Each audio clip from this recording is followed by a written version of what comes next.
The following stream contains mature content and subject matter. Viewer discretion is advised. Chicago. Ask someone to picture the city, and they will have trouble coming up with a concise description. When people think of New York City, they think of skyscrapers, subways, and muggers.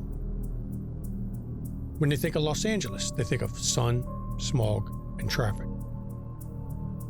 When they think of Detroit, they think of cars, factories, and decay.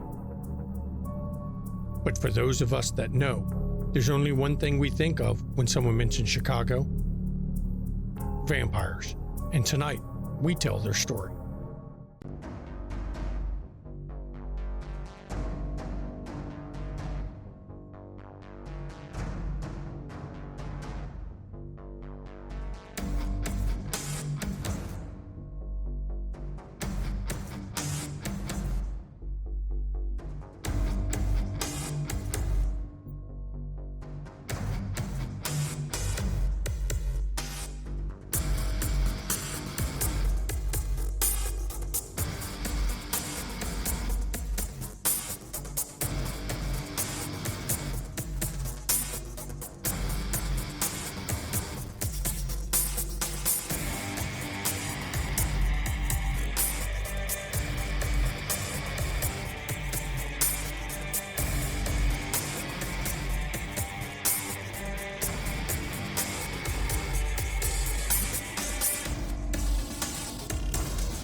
Good evening and welcome to McStabber Studios' Windy City After Dark. I am the storyteller, Shaky McStabber. And I'm Relendare, also known as Mama McStabber in Twitch chat, and I'll be playing Jacqueline Durand of Clan Ventru. I'm Mischievous Red, and I'll be playing Isabella Caputo of Clan Toreador. Good evening, I am the Ivy Raven, and I play Genevieve Schutz of Clan Gangrel. I'm Urian, and I'm playing Roscoe Akers, Clan Tremere. My name's Brad, Timber Brad 411 in chat, and I'll be playing Nicholas Bowens of Clan Hikata. I'm Gavin, and I play Lamar Cade of Clan La Sombra. And I'd like to welcome everybody to episode 7 of season 5 of Windy City After Dark. When we were last with this coterie, they had a great night at the Succubus Club. And I say a great night because, well, they survived. And when you're talking the Succubus Club, that's all that really counts, isn't it? And then afterwards, they each worked on a little bit of their own information gathering for their own purposes. And then tonight, we're actually going to pick up some indeterminate amount of time after the events of the last episode, because, as always, time is fluid. But the first scene we're actually going to have is Isabella and Jackie need to have a talk. Now, I'm curious, where is this meeting going to be? I think it's in Blue Velvet. Oh, is that where we're going? Okay. Mm-hmm. Okay, so you're going to have it at Blue Velvet. Now, when you arrive at Blue Velvet, of course, Bronwyn, pleased to see you've returned. Doesn't have much to say to Isabella yet, because though she's your +1, she hasn't decided her status yet in the city. Mm-hmm. But this particular night, it's busier than it was last time. But it doesn't seem a night where there's many kindred that you can identify, at least, at the place. I'm sure after we do a little bit of people watching and mingling and things like that, Jackie will actually request one of the rooms to have a private discussion. And Bronwyn actually takes you down to a small room. It's actually rather small. It's still got leather couches in it. Looks like it's a private discussion room or cigar lounge even, if you'd believe it, though it doesn't stink of cigar smoke. And again, as she goes to leave, she's not been meeting either one of your eyes. The social anxiety seems strong tonight. But she leaves you in this. Thank you, Bronwyn. No problem. Just a busy night and too much going on tonight, I think. That's okay. We will be as quick as we can and out of your hair. And then she closes the door behind you, leaving you in this small, leather couch-appointed room. So this is Blue Velvet. I've heard so much about it at this point. Mm-hmm. Is this how it always is? Sometimes, you can get refreshments here. And, they do provide periodically a wine tasting, although I'm not so sure it's actually wine. Oh. Well, I do know my wine. You do. But I wanted to show it to you, because it's one of the places in the city that is of some, not even directly, but remote competition with your business. So. I mean, kindred businesses have a tendency to work together in some ways as long as it's beneficial for everybody. Absolutely. Absolutely. I knew you would see it that way. So you mentioned you wanted to talk to me about something.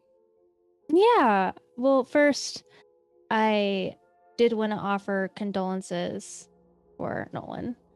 Oh, thank you. I know. How are you handling it all?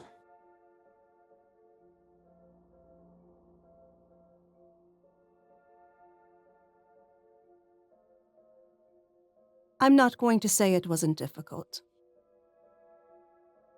I devoted a lot of years to that man. Mm-hmm. But at the same time, we had been separate for long enough that it wasn't as difficult as I thought it would be. How is Vivienne? Actually, what I wanted to talk to you about. So, I've spent most of my time in Italy with Vivienne, and she sent me away for the Chicago convention, and I've been here since then. But I lost contact shortly after I left, and I haven't heard anything from her. I know that you are quite good at getting information, especially when it comes from the old world as well. I didn't know if you had heard anything. I have not, but I can get some messages out, see what I can find.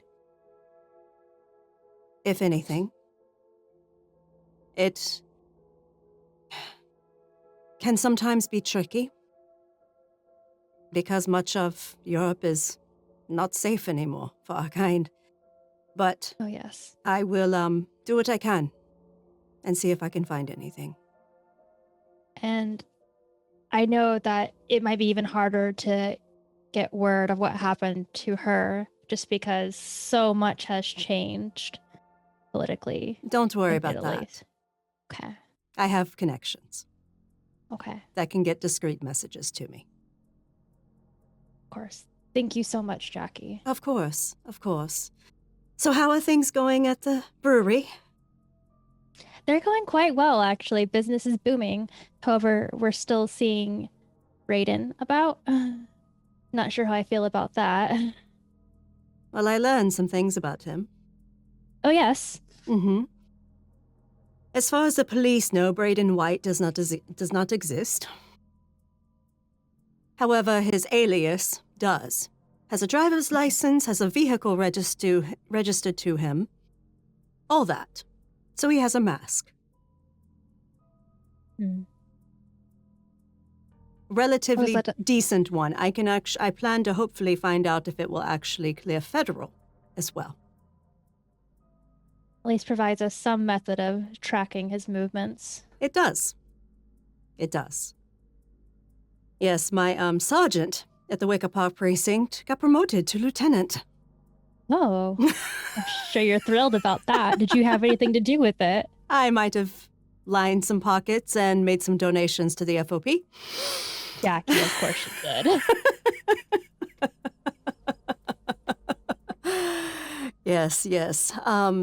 He's actually not terrible. He's corrupt, but he's not terrible. He generally does want the streets safe. So, but yes, so he looked up that information for me, and I was able to get it. And he's been sneaking around quite a bit. So Emilio's seen him around once or twice. Even though he shouldn't be, I guess, anymore. Well. Interesting. I'm sure at some point we'll figure out what he's up to. Yes, we will. Let me know if anything changes. Of course, Jackie. And let me know if you need anything. I know I'm asking you for a lot. It's quite all right. I know you'll get me back at some point. Anything you want. It's quite all right. Well, good. Well, let us enjoy our evening. The music's not bad. We can dance a little bit and then jet out before Bronwyn loses her mind. I'm sure I'll have to tell Ginny all about this place. What my thoughts are. She's been here once and definitely has an opinion. I wanted you to form your own. I've heard her opinion. I want to see. I want to have a conversation about it and see how it goes. Absolutely. As you come out of this back room and go into the main part of the club again, you actually notice that Bronwyn is currently in a rather heated discussion with, I'm going to share the image.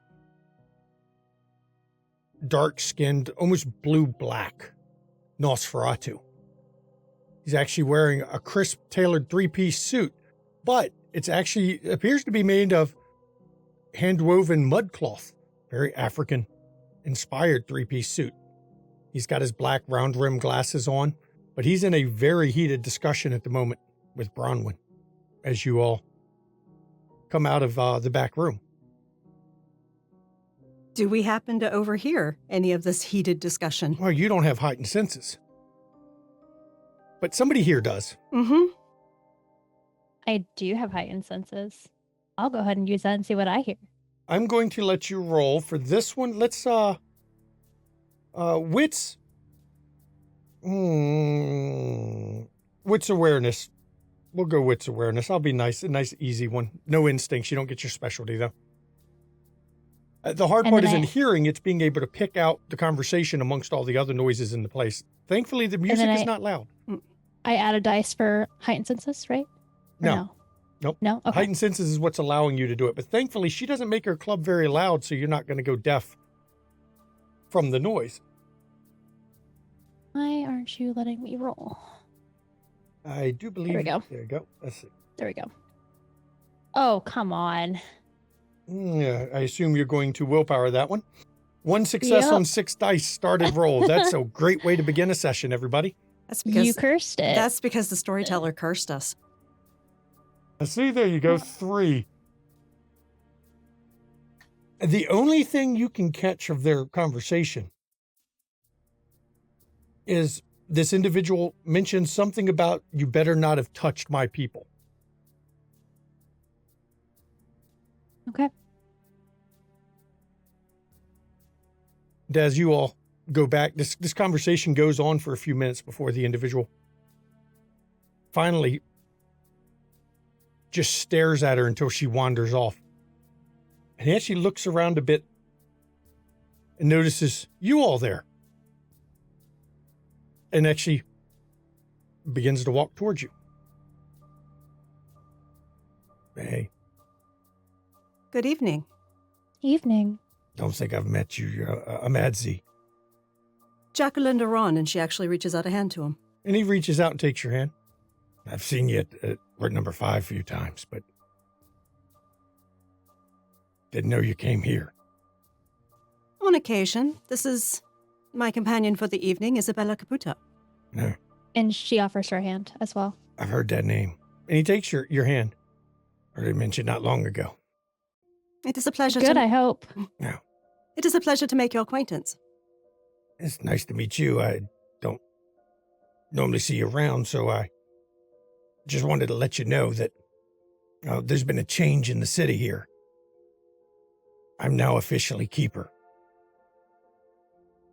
Really? So if you're going to have any future plans, you can come to me, and we can get that arranged. Excellent. Would Red Number 5 be the place where I ask for you? Bennett will know where I am. Excellent.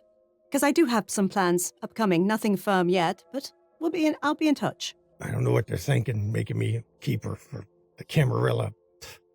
And when he says Camarilla, he actually spits through his teeth afterwards, almost like he did not like the taste of the word.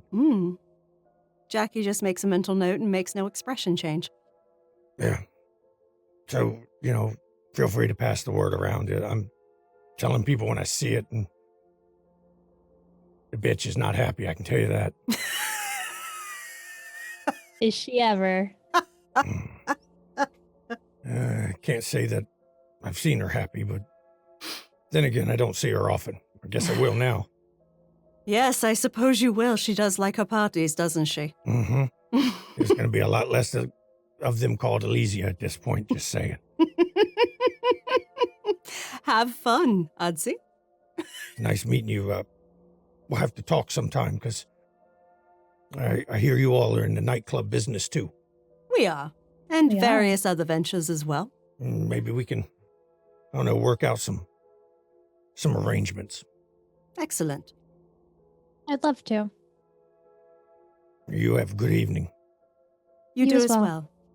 And then he turns and walks back.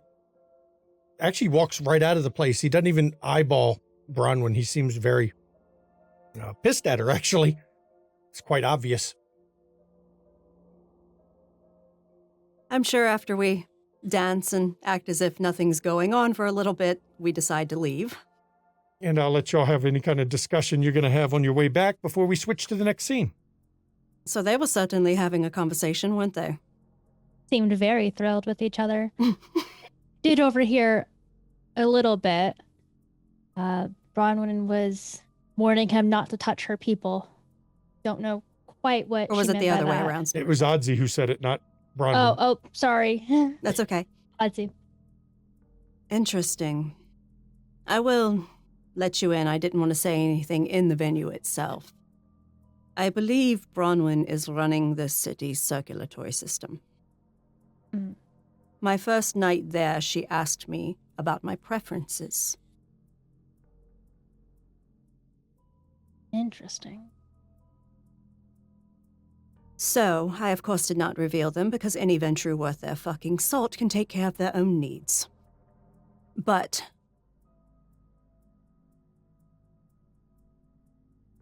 I'd had some suspicions. There have been individuals go missing. There's been noted traffickers doing business in her facility. And other things happening.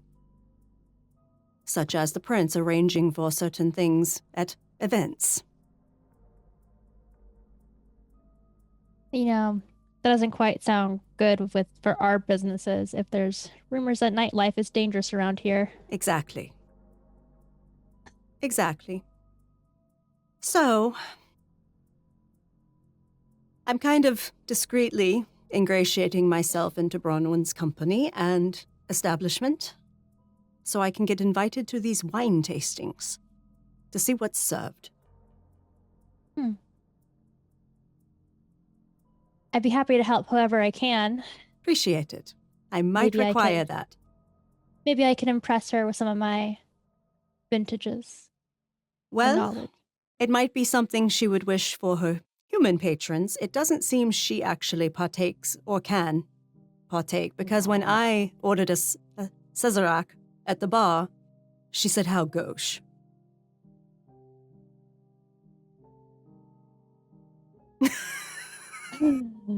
Doesn't appreciate a good wine.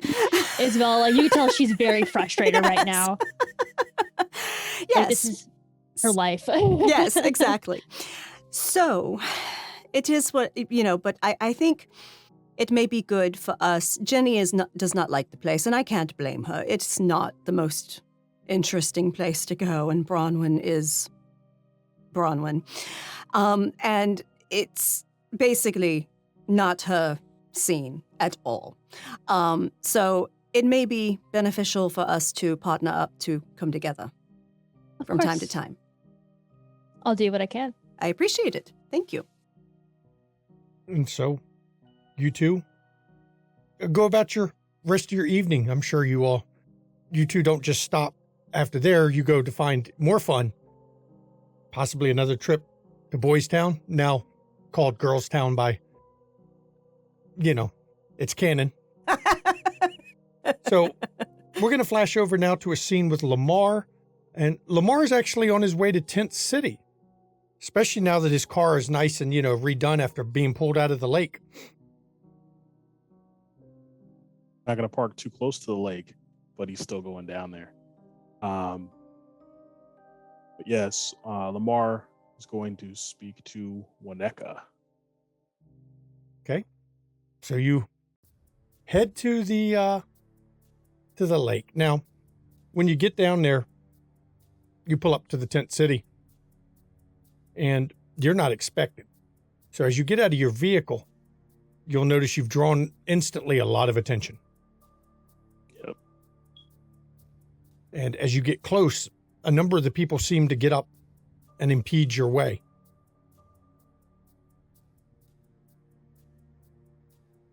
Evening. Just here to speak to the big guy. He's been told, you just wait here a minute. We'll see if Bobby comes for you. Fair enough.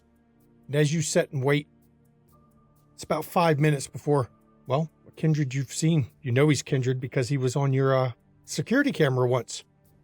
Comes walking up. He's got the scabs and stuff like he's a heroin addict, though kindred shouldn't have those. And he comes up. I've been told by the boss to bring you to see him. Yeah, just want to run a little something by him. Leave your weapons here. And Lamar will will take his guns and put them back in the car. And then as you put him back in the car and you come back, Bobby walks you through. And once again, it's almost a procession. The crowd parts in front of Bobby and then closes back up behind you, leaving you no doubt that if you tried to leave here quickly, you would have a lot of people in your way to do it. And as you get to the familiar place, the park bench, Waneka's once again sitting in it, staring off at the lake. Go on, Bobby. Mr. Cade's not going to try anything. Bobby just nods his head and walks off. So, Mr. Cade, what do I owe you the honor? I apologize for showing up unannounced. Didn't know any other way to get in touch with you, but I've got a proposition for you. Okay. Proposition, you say? Yeah. What kind of proposition? I mean, let's just put the cards on the table. You are probably the single best source of information in this city. I know that. You know that. Everyone knows it. No one talks about it, but everyone knows it. Oh, enough people talk about it too. Don't worry. Thing is, I'm trying to bring the South Side under control here. Fix up some of the BS going on down there, and information will be very helpful. Information that you can provide. You mean about And the I'd war? About everything. The war is the most pressing issue right now, but that's not going to last forever. Yeah, well, that's true. Eventually, both sides tire themselves out until someone else comes in and interferes and, well, mops up the pieces. Exactly. So, And And you want information. Now, normally how I this do. works is we do information for information, but I have a feeling there's not much you can tell me about the South Side that I don't already know. No, probably not. And to that end, I have something else I'd like to offer in trade. Okay. What do you got? Let's hear it. Well, I'm looking around, you spend a lot of time around the invisible people of our city, so to speak, the ones that people don't mind running their mouth around or ignoring, so long as they don't get too far underfoot or get in the way. Funny how people will talk when they see someone sleeping on a park bench and think it's nothing. Exactly. But I also know that a lot of the less fortunate down on the South Side are getting caught up, catching stray bullets in the war, just being harassed by, assholes. And I'd like to try to fix that a little bit. So my idea is to try to get them off the streets a little bit. And there is a church in the area that is willing to put on a soup kitchen, maybe help some of the less fortunate down there get a hot meal, place to sleep, and do a little bit more community outreach to help clean up the South Side and make sure that everybody feels that the South Side is a little bit more welcoming to people of all types. It's funny you mention a church, Mr. Cade, because I happen to know you've been around the Church of Christ.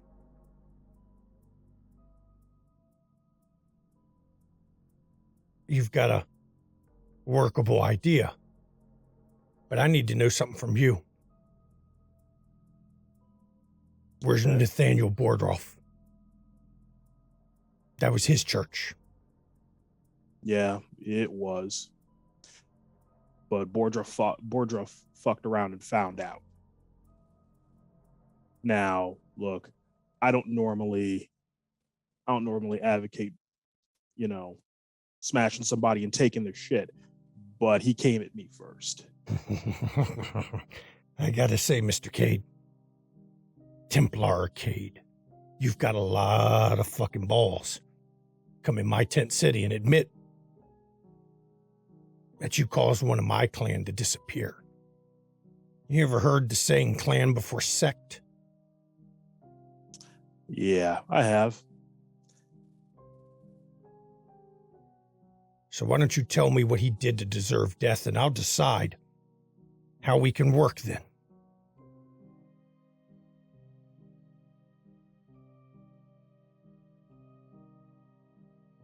He kidnapped me and held me against my will for over a week, feeding me rats and stuff, and was about to, I don't know what the hell he was about to do, some kind of crazy religious sacrifice or some bullshit. But yeah, he spent a good amount of time keeping me held against my will, knowing who I was connected to and the like.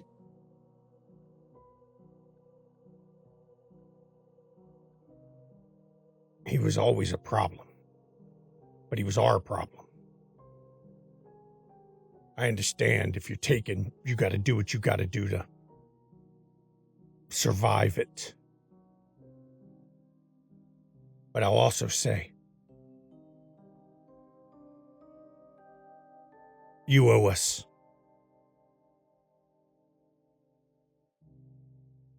I'll collect our debt at some point.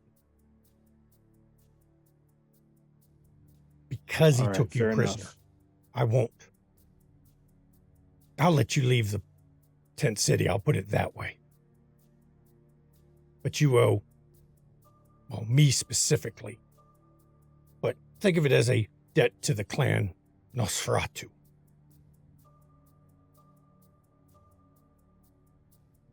Now, as for the other Alright. part, you're going to arrange soup kitchen, place to sleep for my people, and in return, you'll want information. Yes. And we'll do it like this. Get it set up. If my people are speaking positively about it, that'll earn you information. As long as they continue to speak positively of it, information will flow. Too many times in the past, I've had people make offers like that, but it's funny how quickly they seem to forget deals when the information starts. So as long as my people are taken care of, you'll get info.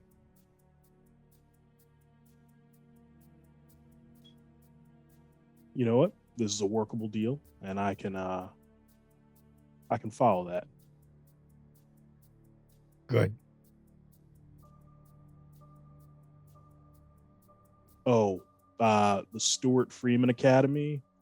That's the It's Naomi's. yeah. Information coming out of there would be good too, because I don't trust people like us to just open a school out of the goodness of their heart. You don't trust Ventru, is what you're saying, to open a school out of the good of their heart. I trust one venture, and she wouldn't do it. So I'll see what I dig up. Haven't had much cause to investigate her, even though she's now Primogen. Everything I knew, she was just a bit of a revolutionary, you might say. At least for her time. But then again, growing up on a slave plantation changes you, don't it? I wouldn't know. Well, changed her.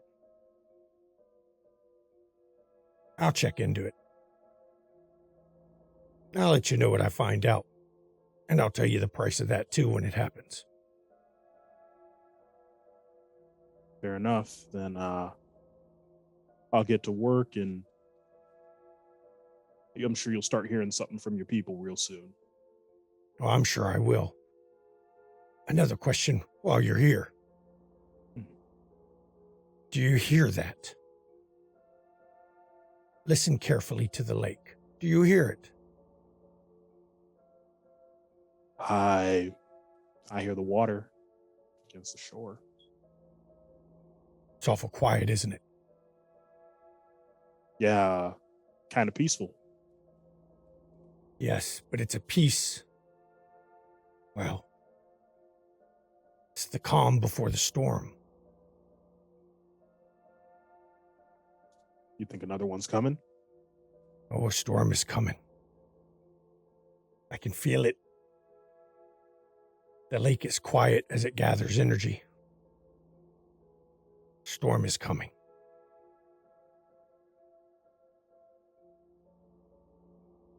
Be ready for it. Protect your own when it hits. I'll do that. Tell Jackie I said that. I'll definitely do that. Very good. You have a good night, Mr. Cade. You have a good night, Wineka. I'll see you around.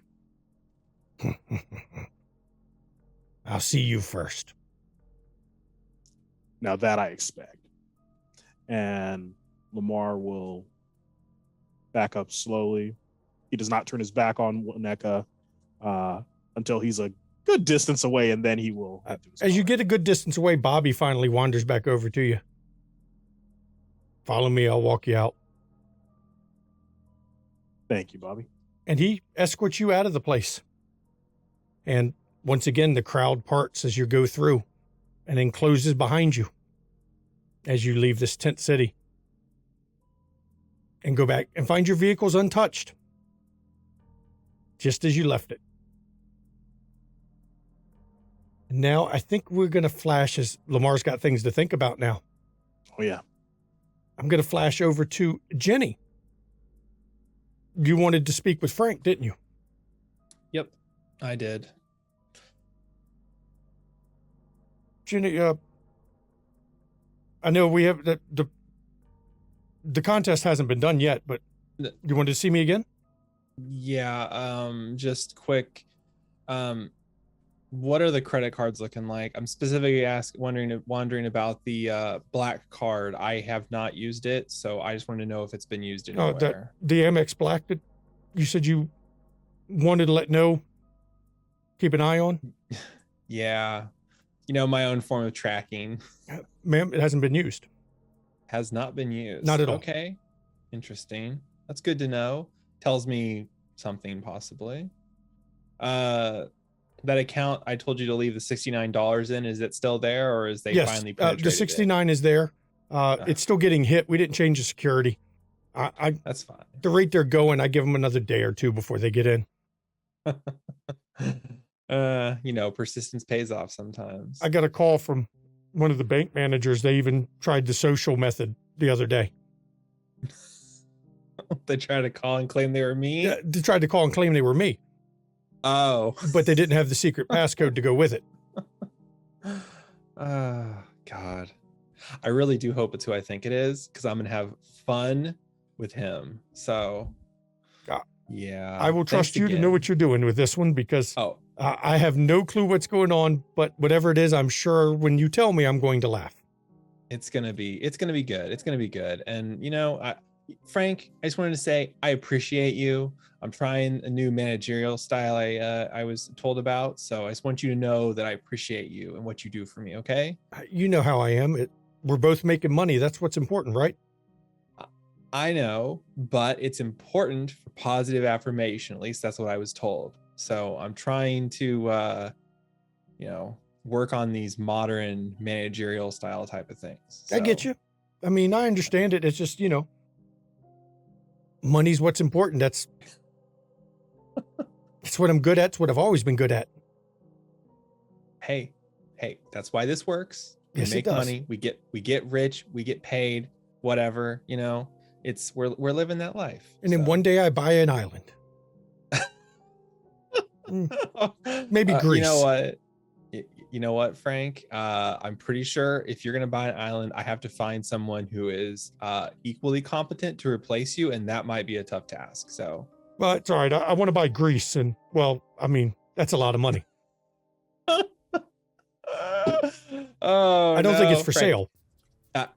Well, you give them another 30 years. I know their economy's crashing. I'm pretty sure. Anything is possible when you have cash and big dreams. That's right. I heard, what was it? Like, I think the Amazon guy, the bald dude, he's like, he's building like cities that are just Amazon cities now. So, I'm sure at some point you'll be able to buy Greece. He already flew into space on a giant dick rocket. So, why not build cities too? That's right. Yeah, he's going to penetrate space and everyone's going to be like, we knew it would be a dude that did it. Yeah, well, look, I understand rich, but I don't see the point. I got better things to spend money on. He's not creative enough. That's the problem. It's not being creative. It's being rich and requires a certain level of imagination. And saying "fuck you, space" with my penis ship is not very imaginative. No, not really. I mean, at least he could have done if he really wanted to taunt people, he could have gold plated the damn thing. And then, if you're going to do it, at least do it with style. A giant gold dick. If I'm going to fly to space, I would do that way. But he should have put it's a lot of money. See, he should have put some fucking like bunny ears on the side of it, but I don't know. I'm more of the like show a little flash, not necessarily all class. So though I do like the gold plated idea. If I ever run into him, I'm going to be like, hey, why didn't you, make your ship coated in gold? Because that would have been fucking sick. So, yeah, you might as well. If you're going to go for that flashy, look, hey, like I said, if I get the opportunity, I'm gonna ask him. And if he tells me fuck off, I'm gonna be like, all right, Jeff. It's a shame I remember your name now. Yeah. Kind of reminds of that high roller we met in Vegas, the one who gold plated his car and then lost all his money and the casino took the car from him. I love it when stupid people do stupid shit. It pays out in the end. It pays doubly in the end almost. It So, does. Yeah. I mean, you got to be careful the high stakes game you get in. And when you put your car as one of your, as you know, as part of how you get secure your bankroll. Well, Yeah. Plus, driving around with your gold on your car isn't the smartest thing, simply because people can steal that shit. The car or just the gold, but what? Who am I to say? It was their dumb indiscretion and paid out in the end. no, it did. It did. I think they still got it in the lobby of the casino. Parked as just sitting there as like, a tourist trap. They put it under glass and just leave it there to taunt people. They should, yeah. See, they could monetize even that, but they won't. No balls on their No. part. I think that's what the kids say. I was told that by Evan. He said no balls once, and I was like, "What are you talking about?" Anyway, sorry, Frank. No. Yeah. I think they called it sorry. cockstrong. I think that's what I've heard recently. What? Oh, Yeah, okay. like, cockstrong, but, weak everywhere else. Big ball energy kind of thing, Is this some sort of like fitness routine, push-ups or something? My nephew called it that one time. Okay. Well, your nephew needs to get outside more. I didn't say that. Sorry, Frank. That was unprofessional of me. I apologize. I mean, he does, but if he gets outside more, he's out in Vegas. And look, we both know what goes on in Vegas. Hey, what happens in Vegas stays in Vegas, Frank. It's wonderful for that reason. Until we move to Chicago, that's right. Yeah, fuck. Don't fucking remind me, Frank. Fucking hate Chicago. Hey, we've made some money already, though. Okay, so I know. We'll keep making money. I'm gonna start working on a couple deals down, near South Side. So we got some stuff percolating. So, yeah, that'll work. That's Yeah. If we're not making money, we're wasting money. So, Exactly. No, trust me. I've got plans, I've got ideas, I've got some stuff working. I'm trying a couple different avenues here that I don't think would work very well in Vegas because of the mindset in Vegas. So yeah. You mean because of the crime the organized crime in Vegas? You can't get any good shit going on without having to pay somebody off. And that's what always made it hard to make the money in Vegas. Oh, you're still paying people here off. You're just doing it in a different way. Yeah, it's not quite the same. So, and there's still organized crime in Chicago. Come on, Frank. Nobody has threatened to break my fingers if I didn't give a sizable donation to the Teamsters Union yet. Okay. That's because you haven't met Melania yet. I'm pretty sure she would do that. I'm joking. So why is that name familiar? Oh, that's we wrote a check to her plumbing company for setting up the restaurant. Yeah. Okay. Yeah. She's a sweetheart. She's going to do a lot more jobs for us probably because I trust her to actually do them properly and not fuck us over in the process. So. Oh, she definitely had some good people working for her. Yeah. So. See, upsides. Always got to look for the upsides. Yeah, I try. Like I said, I just would appreciate you, Frank. I wanted you to know that. Thank you for letting me know about the credit card. And setting up my stupid little game with the bank account. And so I'll let you know the moment that something happens with the bank account. Okay. I appreciate it. Yeah. I think when the money goes away, I think I'm just going to go snatch him up in a bear trap. So. I mean, that sounds fun. So, get pictures of it. I'm sure. I mean, they say don't take evidence, but when we go back to Vegas, there's a certain group that loves to have the trophy picture. So. Oh, you mean like I'm kneeling, holding his head. I got his head back and then I'm just standing there, just, well, I mean, like that kind of deal. It's the same ones that had the pictures of dudes buried to their neck in the desert. Oh, fuck those guys. Yeah, I don't know. well, I don't know if I'm gonna be able to get a picture of this guy like that, but that's fine. We'll figure something out. It'll be fun. okay. So, Well, I'll let you know the moment the money disappears out of the account. mhm. And just give me a ring if you need anything else. I will, Frank. Thank you. And he turns and walks from the office.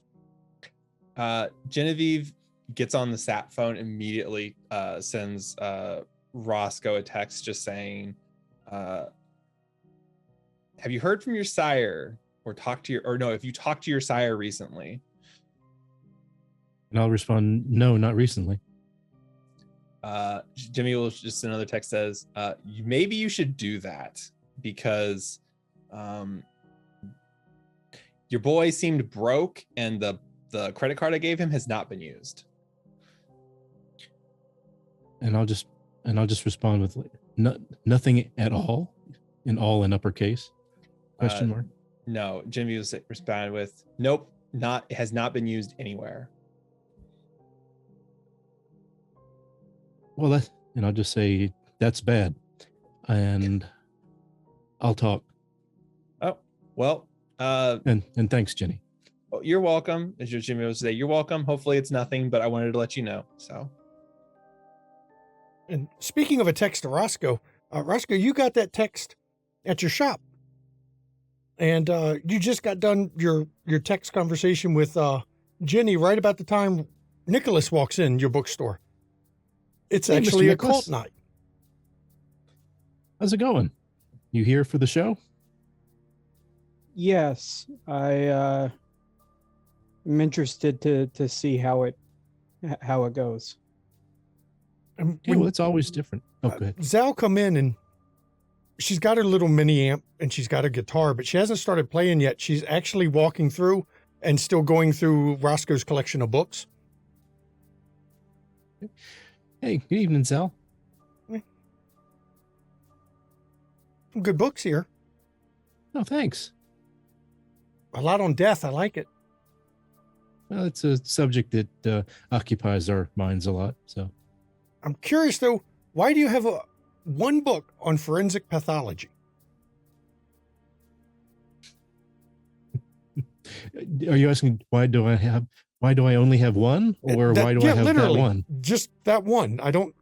You don't have anything else with forensic pathology, but that one book. Well, I haven't had a whole lot of call for it. I mean, it was just something I was interested, just something I wanted to have a cursory look at. You think I should have more?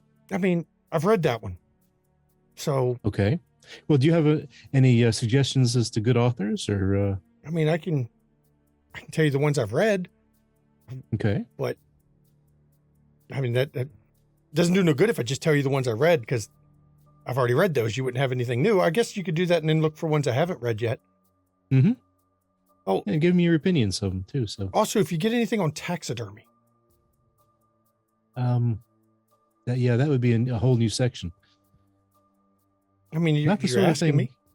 No, I'm glad to hear it. It's a hobby kind of thing. Okay. Taxidermy books would be interesting. And she smiles when you say that. It's Wait, are another you thing into we that have in too? common.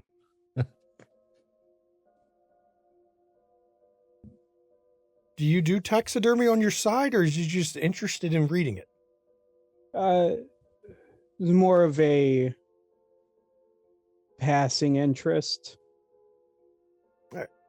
Something I'm like, not well versed in it. Perhaps I'll have to read some more. it's a little thing I picked up that I don't know. It seemed to go with the cemetery thing. You know, I got a squirrel that I found at one of the cemeteries recently that I took home, and it's now on it's on the fireplace. I saw What? a rather nice taxidermied raccoon once. And she looks at you, Roscoe. What? No, it's fine. I'm not judging. I'm just going to be over here, and You walk over to the other side of the room. leave them two together for a bit. He seems. I mean, looking at this shop, you'd think taxidermy spooks him out. I feel that perhaps his expertise is more supernatural than death related. I mean, but how can you do supernatural without the death part of it? Oh no, I agree. I'd prefer the death part myself, but Okay, I wasn't going to go, I prefer the death. That sounds, well, I mean, okay, it kind of makes sense. It actually, yeah, okay. Yeah. I mean, you go to the cemeteries and then, you go there for one reason and you start playing music, and before you know it, there's like 5 spirits listening to what you're playing. do you find that the spirits do you find comfort when they listen? It depends. I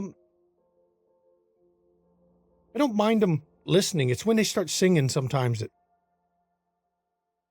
gets odd. I mean, some of them sing and it's fine, but then others sing and I can't find, I'm trying to find a way to describe it, because I'll be outside of a cemetery playing and, people walk by and throw money in there. But then when the spirits start singing, I know that people can't hear them, but more and more of them start paying attention to what I'm doing. More and more of the people. And then suddenly I make a lot more money that night, but I don't understand because there's no way they can hear the spirit singing. My experience has generally been that even when they can't hear, they can still sort of feel. I'm still learning all this stuff. I don't know what I'm even doing half the time. It's were you did you not have someone to show you? Okay, well, here's what happened.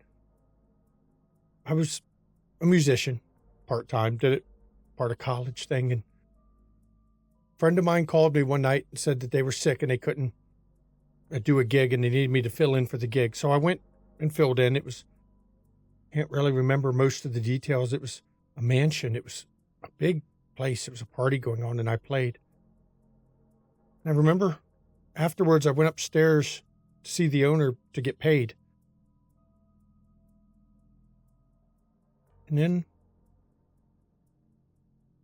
remember he said his name was Giovanni and in pain. And then I remember, I don't remember anything for a while. It's all hazy. It's like I'm missing portions after that. Everything doesn't stop being hazy until about 2 years ago, I think. And then suddenly everything wasn't hazy anymore. Since your memory has come back, have you been alone this entire time? I mean, up until I met your friends.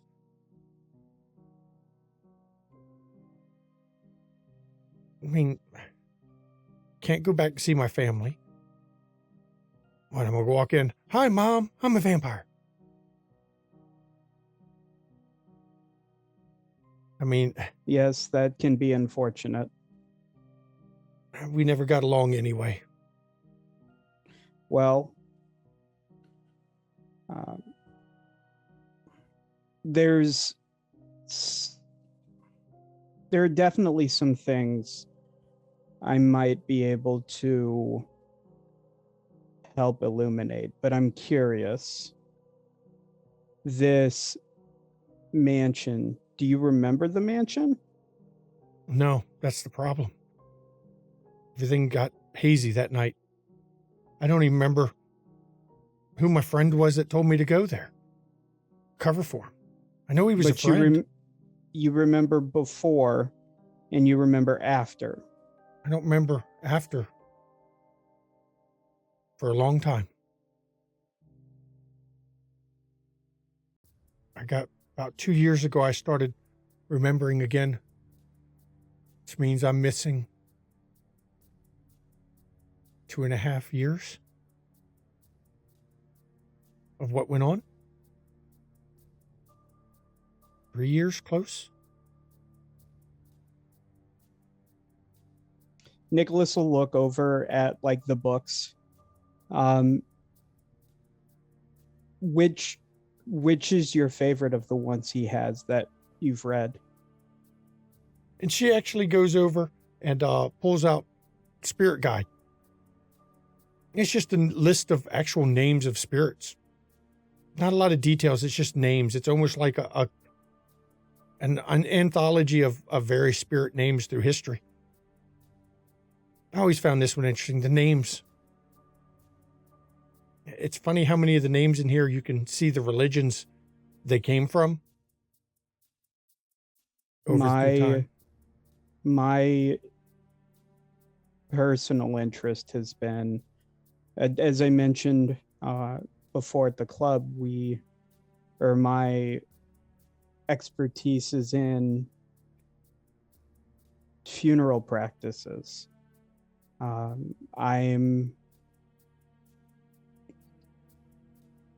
Long ago, I went to school to learn about different funeral practices around the world.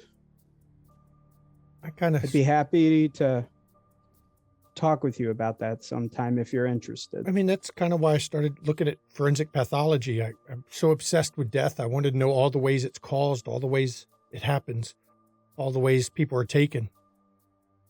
I've been trying to figure out, I mean, I see ghosts, I know ghosts, trying to figure out why some are ghosts and some aren't. This is not a short conversation. Oh, yeah, and I'm supposed to be playing because I know Roscoe was kind enough to let me play. And I know I'm taking up far too much of your time. I apologize. No, it's all right. I mean, we ran Roscoe off, so. He's probably, I hear this place burns down frequently, so perhaps. Wait, what?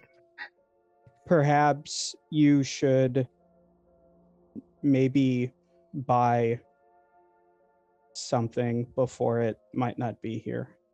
Well, if it's going to burn down, let me at least start playing before it catches fire. Do you mind if I stay and listen? No, of course. I mean, he's got me here to play for everybody. He told me keep the volume down enough. He wants it to be a nice low so that they can still talk and hear each other, but not, but they can still hear the music to kind of, to go. And I've got some good shit that I think, some good tunes that I think will really work for the occult kind of feel. It starts off nice and low and it just builds to a crescendo at the end. And so Nicholas will sit down, like he'll take the book that she pointed out and he'll sit down, not like right up front, but sort of like in the middle. And he'll just be listening to the music and reading the book she pointed out. Okay. Now, Roscoe, as she starts playing, what are you doing? I'm just curious. Okay, well, I'm going to go back over to Mr. Nicholas and say, you guys have a chance to talk?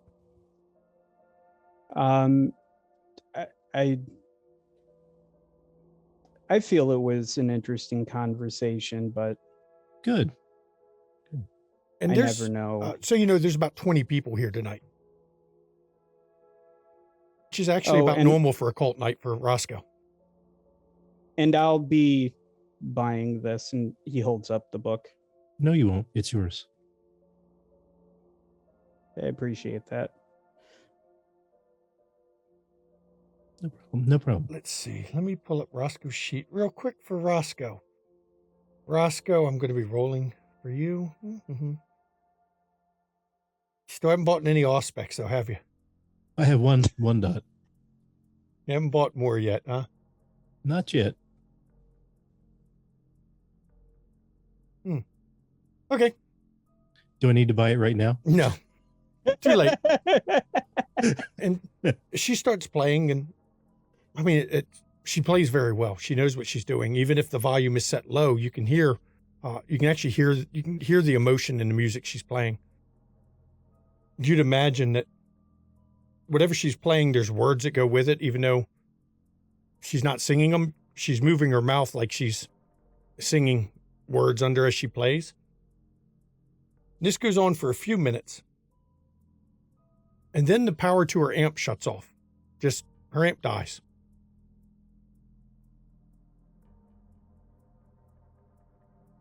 And I look up at her like something She's wrong? looking at her amp and she's kind of tapping it with her foot. Okay. How did it go out? Did it just simply cut off, Just or did it turned off. buzz out, or No, it just Okay. turned off. You heard the pop Okay. as the power went out on it, because when you cut power to something like that, Mhm. or when the power gets switched, there's a pop. And it just Right. turned off. I'm gonna start looking around just to see if I can figure out from where I'm sitting, if I can figure out maybe, like, did something come unplugged, or Wits awareness. if anything sticks out. Oh, sorry, wrong one. Would my concealed objects? Yes, I will let you roll for concealed objects. So I just add 1 to that, right? Mhm. Add an extra die, yes. Roscoe, if you want a wits awareness, go ahead. Okay.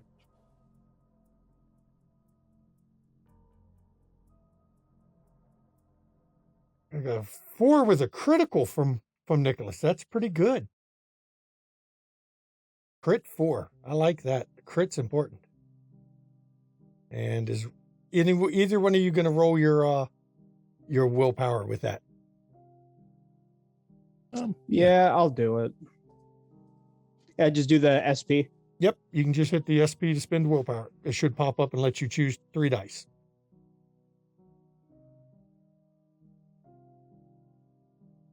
Nicholas gets 5. Roscoe took his from 2 to 5. So both of you have 5. 1 with a crit, 1 without. Roscoe, the only thing you notice with the crowd is that one of the people there you've actually seen with Samantha before. It's one of her friends, but it's not Allison. It's a different one. Okay. As for you, Nicholas, you actually see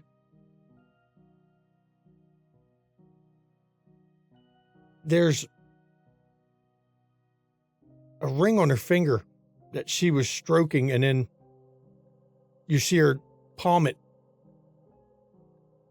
and take it off her finger and then hide it after she had been stroking it a few seconds.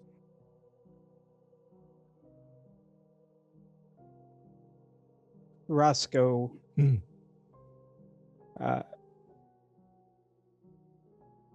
He'll kind of like eyeball look over in the direction of the woman, I believe. I just a quick description, like that one. Yes. I recognize her. She comes in with Samantha. She did anything? You said She something with her hand. I will bet anything she's a mage. I think she's just messing with us. And you hear Zal go, figured it out. Fuse blew. And she's fucking with the back of her amp. Seems to be replacing a fuse. Okay. And if I'm close to Zal, I'll just say, you can play a little louder. I think everybody really likes it. So you just went over and started talking to Zal again. Gotcha. Mm-hmm. Yep. So Nicholas will kind of go back to sort of like reading the book, but then like every now and then sort of looking over at this woman again.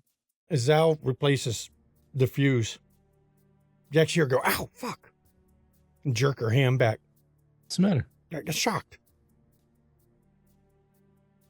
That static charge on the fuse or some shit. The hell? I think and I'm saying it really low, I don't think it's completely normal what's happening. Nicholas is going to sit the book like on the table, and then move towards the bookshelf. I'm imagining the bookstore has like seating, and then around like the seating are like different bookshelves. Yes. So Nicholas will walk towards the bookshelf that is on the opposite side of where this lady is sitting, Mm-hmm. and like bump into her like a complete and total spaz. And when you bump into her, I'm going off your previous roll. You had a nice crit. I'll let you get this one. When you bump into her, she looks at you, and for just a second, all you can see in her eyes is pure hatred. And then it's gone just as quick, like a mask, you know. It's all right, sir. It's all right. I was just leaving anyway. And before she leaves, I noticed that, she and Mr. Nicholas have, collided. And said, excuse me, everything okay? Oh, I just accidentally bumped into this. And he looks at her and very pointedly says, woman, on accident. It happens. It's okay. I've been here before. I just hadn't made a cult night yet, and I was just checking it out. Yeah, well, you said you're leaving? Yeah, I've got other plans tonight. I've got to go meet some friends. Well, say hi to Samantha for me. And the mask drops from her eyes, and she actually looks at you with just unrestrained hatred. There's no reason to look so shocked. And the grin she gets is, feral would be one way to describe it. Oh, I will. Okay. I've noticed you here with her before, so that's how I knew.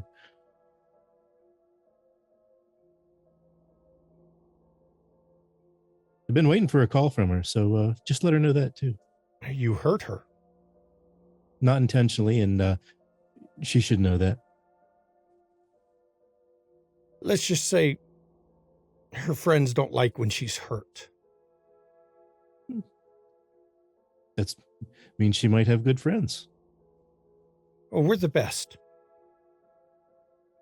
I'm leaving now. Well, good evening. And she picks Good up evening, Miss Sparkles. and picks up her satchel she had beside her and stomps out of the room or out of the shop. And after that, Zal manages to replace her fuse, and her amp is working again. Nicholas will make sure to push the chair in that she just left, and then he'll go back and sit down. Okay. And now that she's gone, the rest of the evening goes pretty well. Zal plays a little louder, just because, Roscoe asked her to. And as you all settle for the rest of this night, where Nicholas, you get to see Roscoe in his element in his bookstore, where he's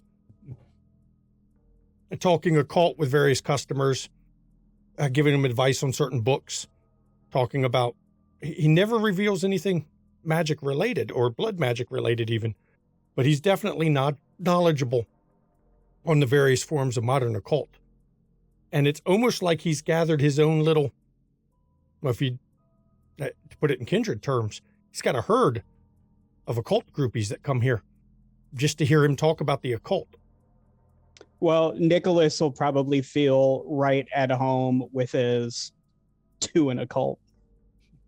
And at one point tonight, you even hear a few of the people daring each other to go touch the tablet that sits prominently with a do not touch sign on it. Seems to be a game of some sort with some people in his shop. Nicholas will sit and watch them and hope he gets to see someone make a terrible life decision. Nobody ever actually touches it. They just all talk like, they're daring, and you hear bits and pieces of, I saw somebody touch it once and they dropped stone dead, which you don't think is true. But these are the kind of mythos that seems to go around his shop. And as you're doing this, we're actually going to flash over to Jackie. Jackie, you had an individual show up. He showed up at your haven wearing a Motley Crue t-shirt of all things. He really didn't fit in. Does Jackie recognize him? Yes, he was driving an RV at one point. Please refresh my memory of his name. Oh, I don't remember his name.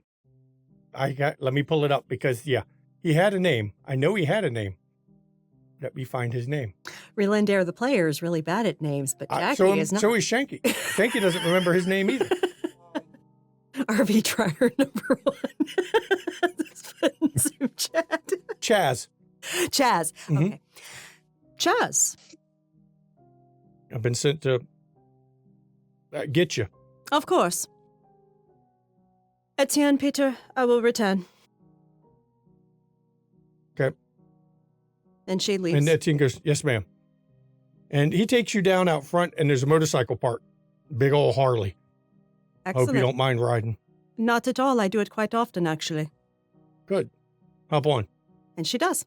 And he actually takes you, not to the loop, he actually takes you on the west side of the city to a row of office buildings, but he takes you in one. It's unmarked.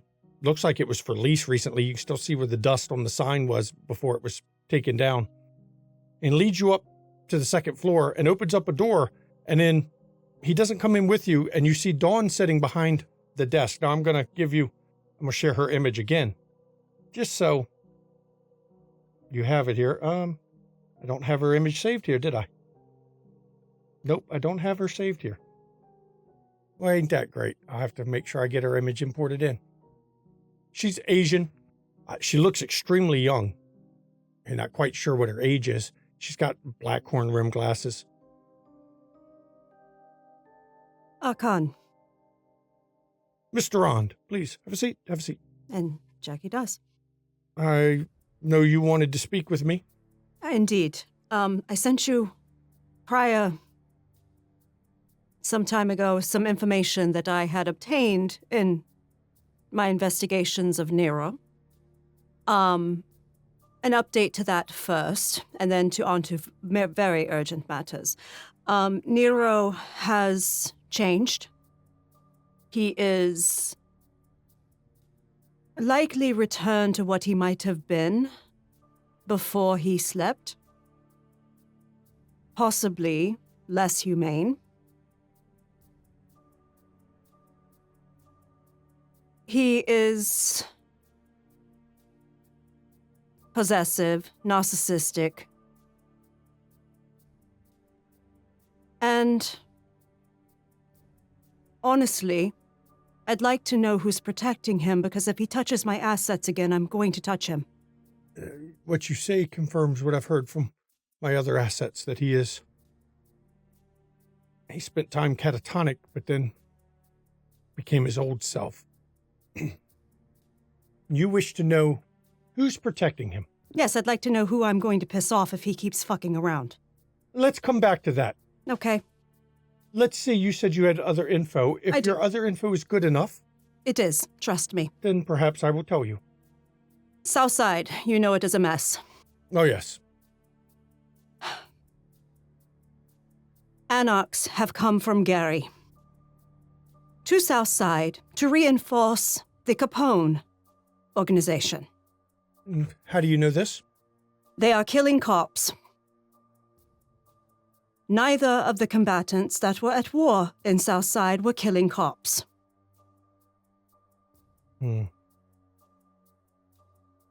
That makes sense. I've been following the war in the South Side.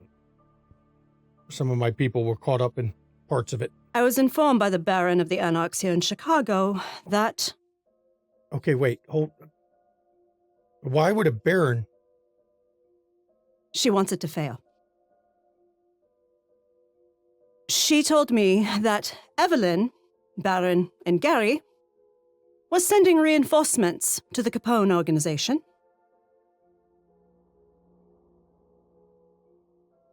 And it was my insight in the conversation I had with this Baron, Anita, that there's someone pulling strings in Gary. Gary, that was Modius's. He is gone. Juggler is gone. Juggler's child now runs it. That would be, I believe, Evelyn. However, if Evelyn has sent reinforcements that are making a mess in Southside, I think she's trying to fuck over the one pulling strings. I see that's been a number of years since we've had Gary try any incursions. The last one Modius attempted, let's just say, It did not go well. Prince Loden sent him scurrying, and then he even tried to declare praxis after Loden fell. And well, that went over about as expected, actually. Mm-hmm. I think my agent called it a fart in the elevator.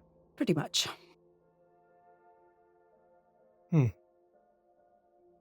So Gary is sending people.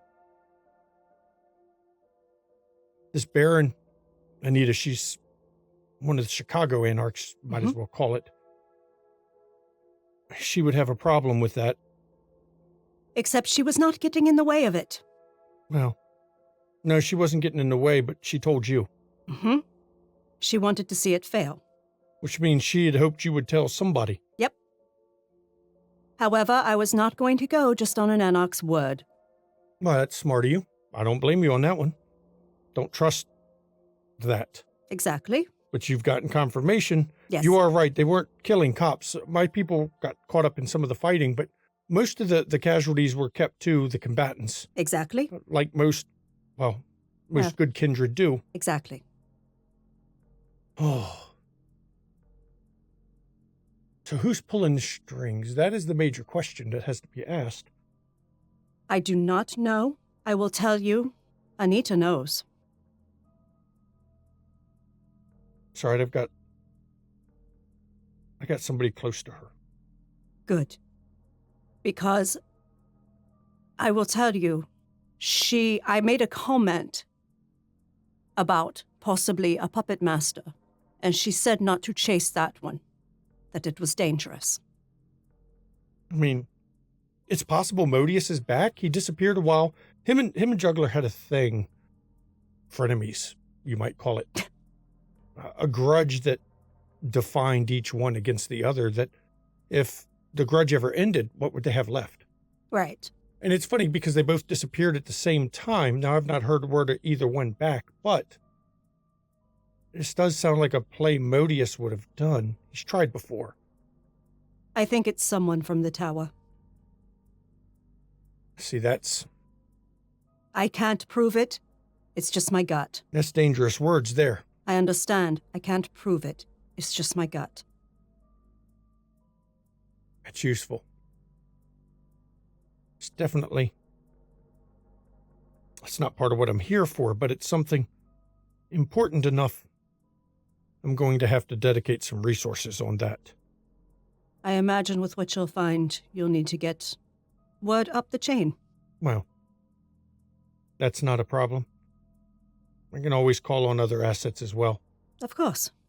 I will have to talk to some of my people that are inside the Anarch organization. So let's go back to the Nero thing. You wish to know why he's protected, because you want to make sure you don't piss off somebody. Exactly. Or at least if I am, I know who I am. Information is a dangerous thing sometimes. Are you sure you're not better off not knowing? Absolutely, he is reckless.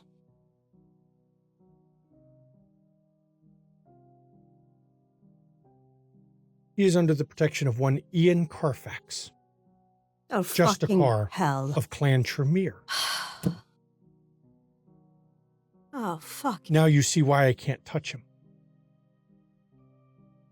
And I'm sure you will understand the friendship that lies between Mr. Carfax, Justicar Carfax, and your wonderful Ventru Justicar, Lucinda. Of course I do. Thank you. Thank you. So you see why I'm unable to touch him. He has not only the protection of one Justicar, 2. but the other Justicar is his friend. And Lucinda is not known for... Oh, I know what she's known for.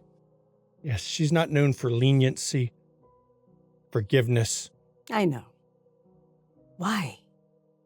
Don't know. I've asked myself that as well. Those are two. I mean, Important perhaps he names. was doing a role like myself for a time? But I don't know, that doesn't make sense if he was a... Look, let's be frank. You may be an informant to a Justicar. But She Par would- would not save you. No, she wouldn't. And I wouldn't expect it. Exactly. I'm not even sure Par would save me. Exactly. I mean, hell, I've known Pa for longer than she's been a Justicar, and she still wouldn't save me. No, it's expendable assets. Exactly. What we all are. Exactly. Which makes me wonder why he's not expendable. Exactly. Why is he so important? That was what I was hoping. Well, I know you can't find that out. But why I want info you gather from him, or about him, because... He chose the name Nero for a reason. He behaves as the misinformation on Nero proclaims. Yes. He's a royal asshole. Oh, I've heard that as well. I guess that also fits Carfax's True. quiet. But he's not known for being polite either. True. Lucinda is anything but. Mm-hmm. But yes, it does go back to the question. What is he doing? What is he doing? Can't be just a normal informant. Can't. No. It is interesting where he performs. If I recall, and you see her eyes almost roll back as if she's going through a mental catalog in her head. Succubus Club with baby chorus. Yes. Hmm. Yes. My hope is you'll be able to find a pattern for me. If you can get a pattern, I can analyze a pattern. I will I work might on be able it. to discern something. I will work on it. That is what I'm good at.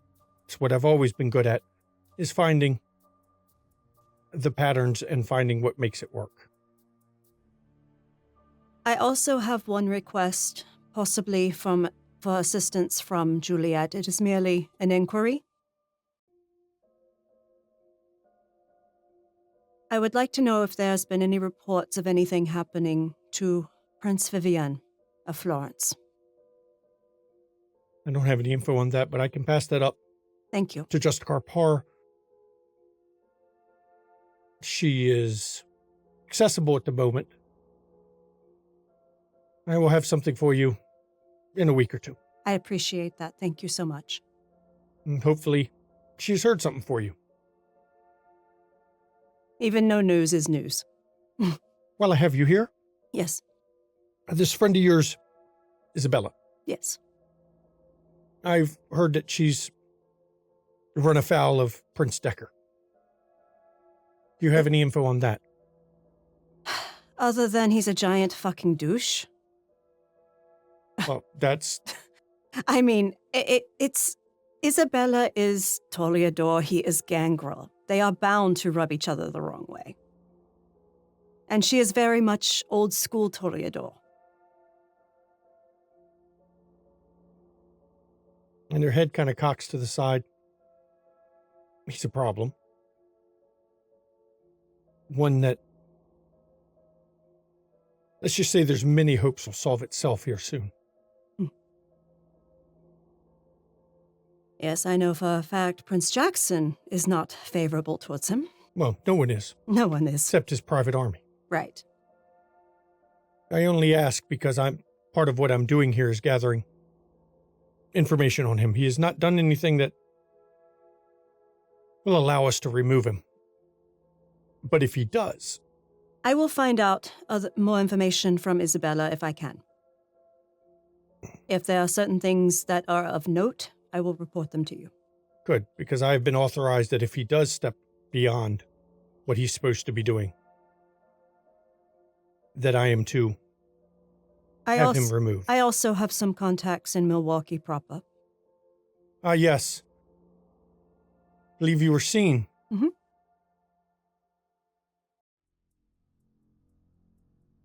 So I will reach out to some of my business associates and see if they can give me anything as well. Good. I mean, as I said, you might call what I'm doing here as a fact-finding mission. I understand. But I am authorized certain leniencies, and one of them is his removal, if, in my opinion, it's necessary. Understood. And I will find what I can and report what is of note. Good. Shake up at the council as well. Yes. Oh, there's also a new keeper of Elysia. Now that I did not know. I thought that was Primogen Annabelle was keeper. Oh, no, from what I hear, she is very upset about being replaced as keeper of Elysia. Of course, it is unorthodox that the Primogen would be both Primogen and keeper. Oh, that's true. But it actually was given to Adzi, a Nosferatu. Owner, red number 5. Supposed to transfer it to Bennett, still hasn't. You can see her going through her mental list. Oh, Jackie's just absorbing this shit. Many call him Articus, but he's not. He is a bit disfavorable to the Camarilla. No, he's not. He's not. He's disfavorable to the structure at the time. He wants to fix what he thinks is problems. And then climb the ladder on a better Camarilla. Oh. Interesting. He is very, well... Progressive? No. Very different for a Nosferatu. Interesting. He does not deal in information. He does not gather his secrets. He is a borderline problem at times because he goes out, does not hide himself, does not feel he should be in the shadows. He does not feel he should be relegated to a lower position based on clan. Do you know his background? Not much of it. I know he is very close with Azule. He spends quite a time. She is... Toreador. Yes, beautiful African... Yes. American woman. Yes. There's a club that they tend to spend time at. But other than that, I don't have much on him or her. It's... Yeah, I know they sometimes socialize at the Blue Velvet. They sometimes go to Red Number 5. Yes, it's the Backtrack Club, I believe it's called. It's down in Boys Town. Yes, that is Brett Stryker's place. Well, yes and no. Really? Yes, he performs there. Oh, but he doesn't own it. No, he does not. Okay, I understand what you're saying. It is owned by Razule. Oh, interesting. Interesting. I have heard disturbing things about her, but not Adzi. What have you heard about her? She is very friendly with many of the Kaitif and Thin Bloods. The loyalty of many in the city are not to the tower, but to her.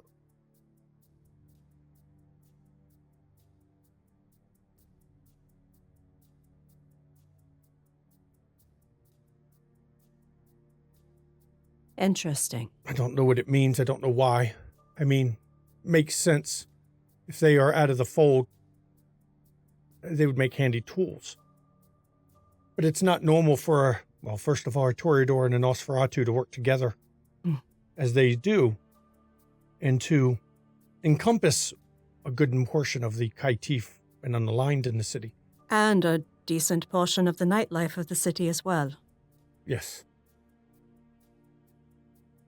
She also spends time at the House of Mamawalde? I've heard of it, but never... Drag Club. Yes. Yes. Yes, I've heard of it. It's ancillary of some of my interests. Yes. Yes. Interesting.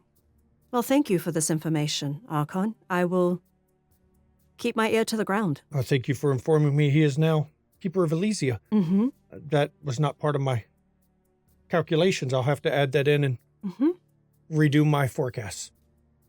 Yes, there is Banu Hakim, Primogen.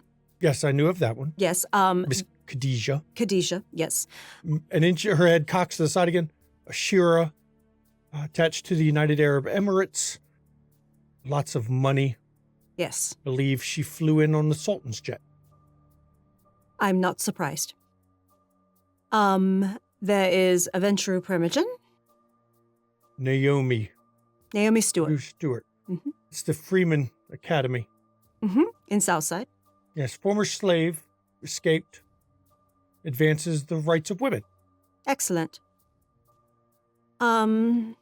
Let's see. Also, there was a change in the Nosferatu Primogen.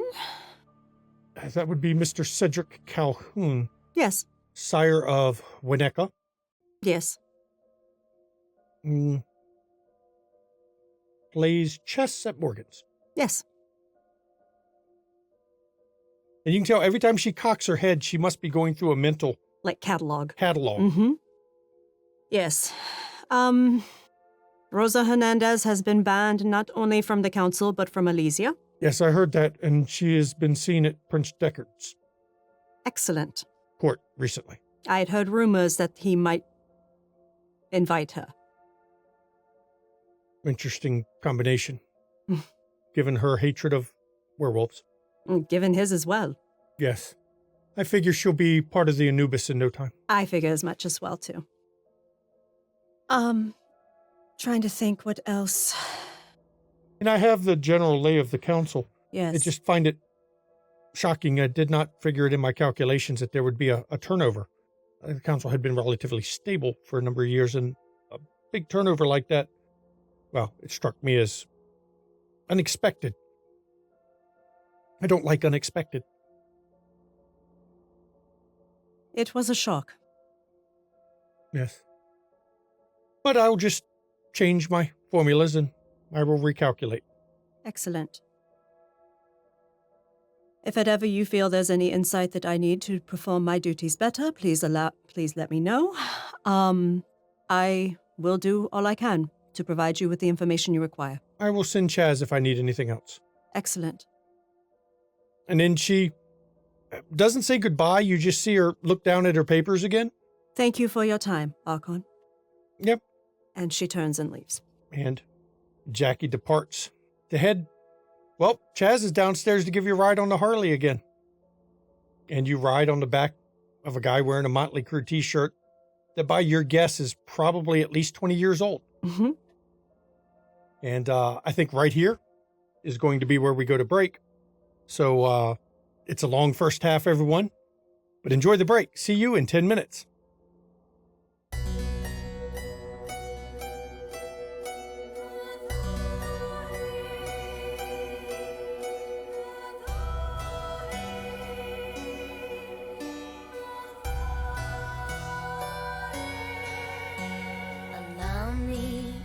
Introduce myself, though I fear you've heard my name, that you've heard the story of Countess Bathory. History is told by the victors, heroic warriors, and mad kings. Will you hear my story from the lips of Bathory?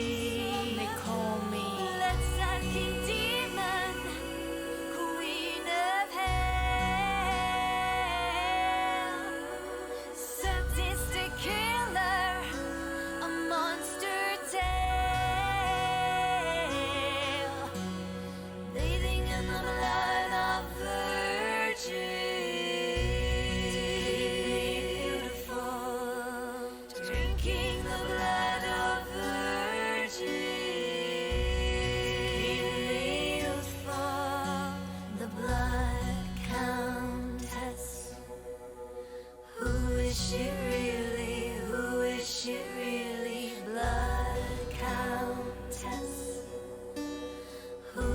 she really a jabet bathori.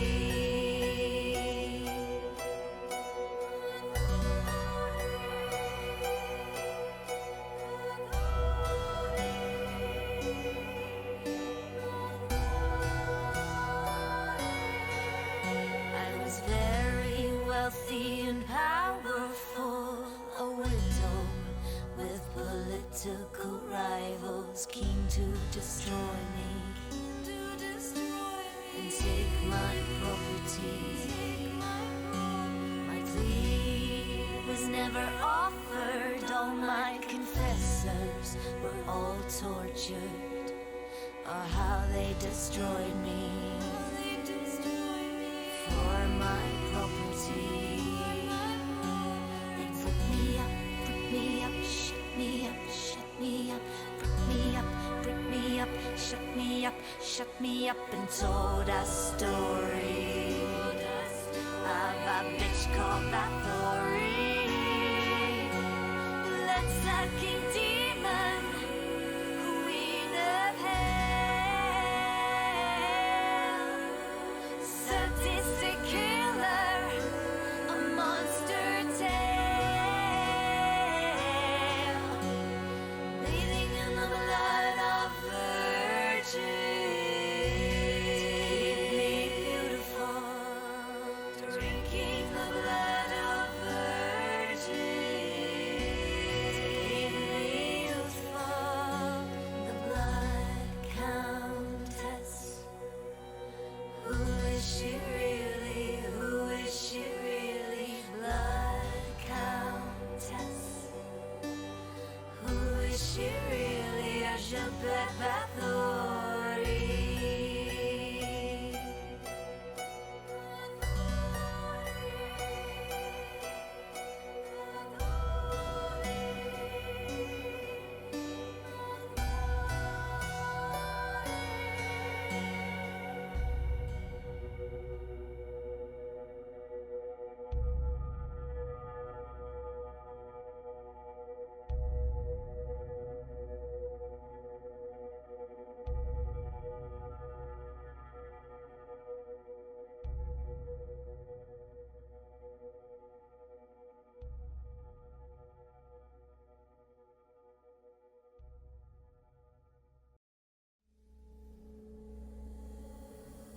Splinters of my soul cut through your skin and burrow within, and burrow within. Splinters of my soul cut through your skin and burrow within, and burrow within. Splinters of my soul cut through your skin and burrow within, and burrow within.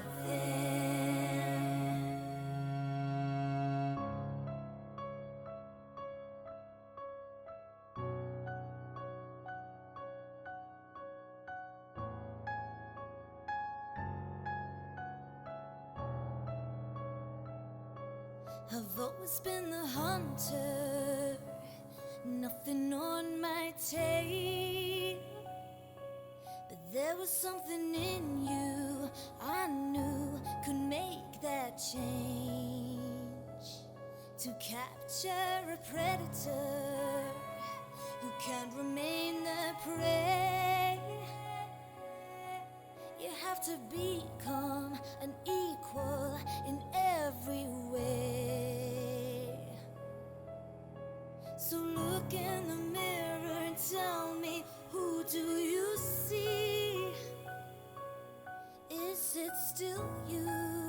Or is it me? Become the beast.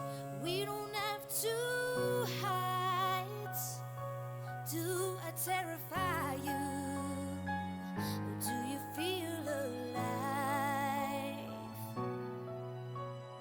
Do you feel the hunger? Does it howling inside? Does it terrify you? Or do you feel alive? Splinters of my soul cut through your skin and burrow within, and burrow within.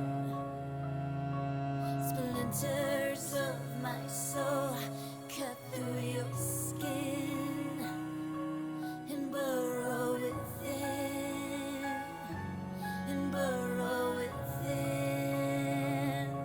So embrace the darkness, and I will help you see that you can be limitless and fearless if you follow me.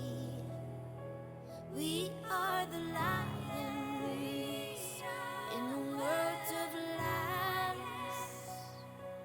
We are the predators, the hunters, the hunters, the hunters.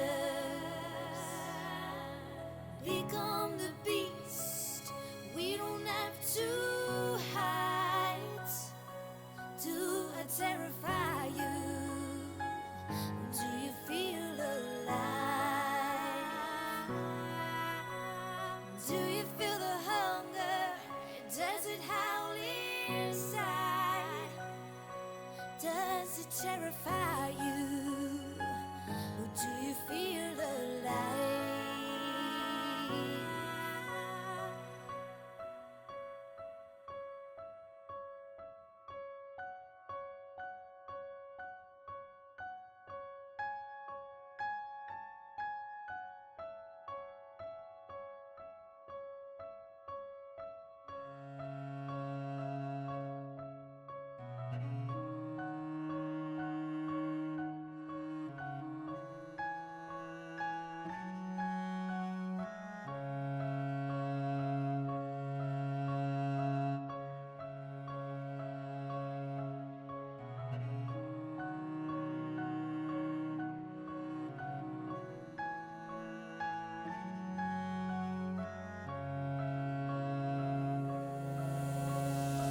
Splinters of my soul cut through your skin and burrow within, and burrow within.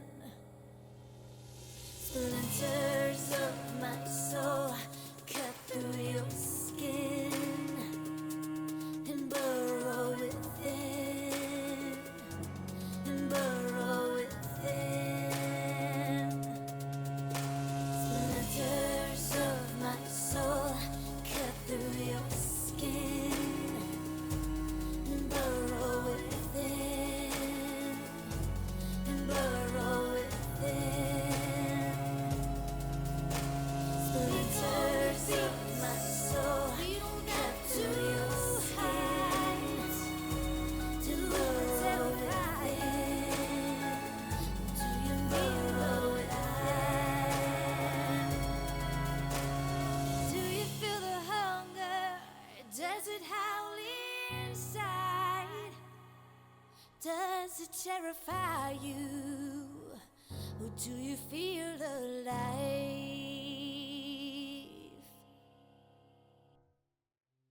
Welcome back. Before the break, well, we once again had a series of scenes where Jackie got some rather important information. Jenny actually got some important information too. The credit card wasn't being used. Isabella asking about her sire. Well, it was a cult night at Roscoe's shop. And Lamar may or may not have made a slight mistake when he admitted to killing Nathaniel when he went to visit Winnetka. Maybe. We'll see. Actions have consequences. So where we're picking up, is this a night or two later, or is Jackie wanting everybody together sooner than that? Or does the coterie already have a scheduled let's get together and talk night? That is the question. I think Jackie would have sent out a group text to meet up at the club that night after meeting and getting back home from the Archon. So let's make it a Friday. I think it's a good Friday. The club is packed. It's hopping. Lots of kind in there. And the coterie is gathering once again in one of their meeting rooms in the club. And I'm going to turn it over to the coterie because I'm going to assume you've all arrived so that we're not playing the introductions one at a time game. So I turn it over to the wonderful players. Thank you all for coming. I wanted to make sure we were somewhere secure to speak. I need to inform you of some information that is alarming and important. In the South Side, Anarchs from Gary, Indiana, have arrived as reinforcements for the Capone organization that is fighting against the One-Eyed King. I have this confirmed because my police contact informed me that there was a police shooting, a death of a police officer in Southside a few nights ago. Neither combatant, One-Eyed King or the Capone organization, have been killing cops. But these Anarchs are. And we saw the quality of Anarchs with Marco, did we not? Those who were here. They are not... Well, I'll put it bluntly. They are obviously expendable resources sent from Gary to ensure that there is a failure of the Capone organization in Southside. Because they are now bringing all eyes on Southside. Kine and Kindred. Because they shot cops. And guess who has their hands in cops?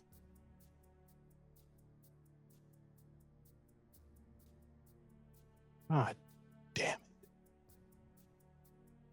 Those of you with interest there, keep your heads down.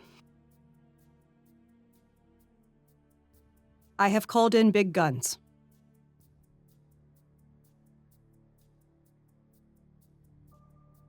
I have leveraged my connections to call in big guns. Are these big guns aimed at the Anarchs? There will be eyes on Gary. It is my belief. I was reported by the Anarch Baron, Anita, here in Chicago, that Gary was sending reinforcements to the Capone organization.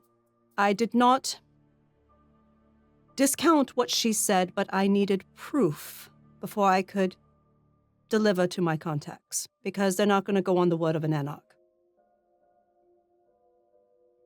What's the relationship between the Gary Anarchs and the Chicago Anarchs? Oh, I'm pretty sure Anita told me to somehow throw a wrench in that whole operation. Because this is her city. Her turf. And I believe someone is pulling the strings of Gary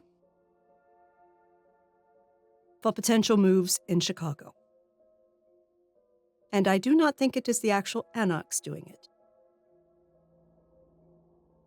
So I now have leveraged my contacts to make sure some eyes are put on Gary.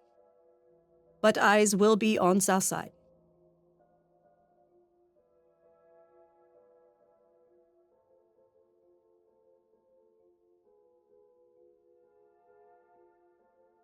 I also found out that Nero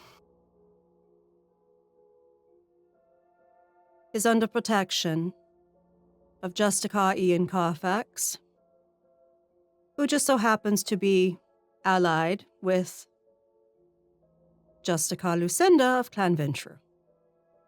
Wait a minute. Nero is protected by two fucking Justicars? Ian Carfax is the Justicar of Clan Tremere. Yeah, I know little of him.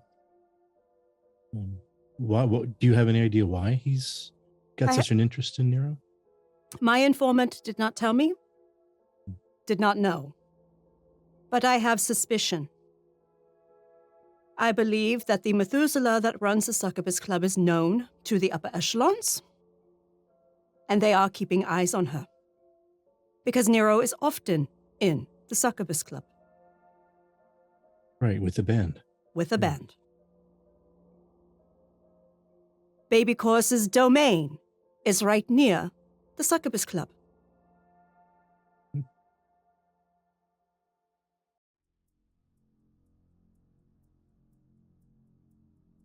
So if he goes missing, we end up with 2 Justicars in town looking for our heads.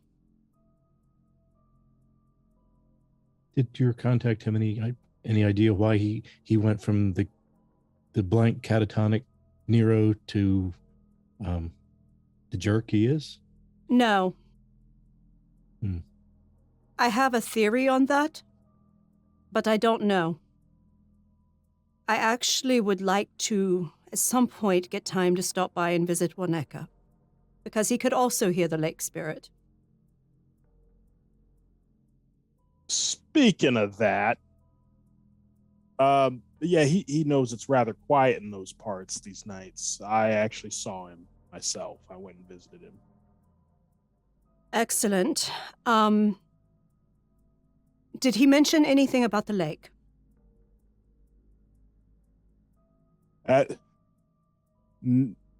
Indirectly, he actually had a message that he wanted me to pass along, especially to you, Jackie. There's a storm coming, he says. And you better protect everything that belongs to you because it's coming soon. Okay. That's the most of what he said. That's what he said, but we had just gotten done talking about the lake itself, and he asked me if I could hear it. I told him I heard the waves and the shore, and he said that it's very quiet. He's like, "There's a storm coming," and I don't know if that means lakes, whatever is in the lake, is gonna make another move, or if there's something else. For the record, this one isn't my fault. No, it is not. This was going on well before you ever came here. The spirit in the lake is a spirit of the earth. It is basically ancient, not even remotely from human conception. And it, I believe, might have been corrupted at some point. But various kindred in the city were hearing it. Nero was one, Waneka was one. Others, I believe, might have been as well. Menele can somehow command spirits of nature, spirits of the elements.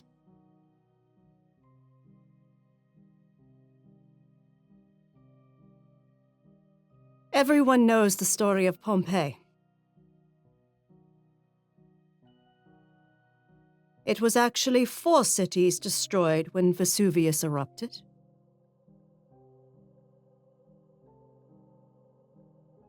And that eruption was caused by Menele, because he was hunting Helena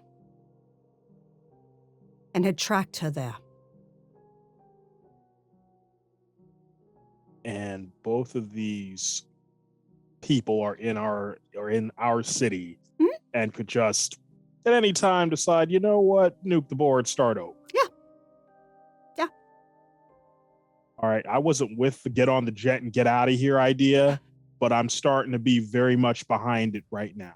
I mean, look, it's always fueled and ready to go. Just say the word. So Yes, please. This city seems hell-bent on destroying itself, it seems. Interesting that Waneka would say a storm is coming.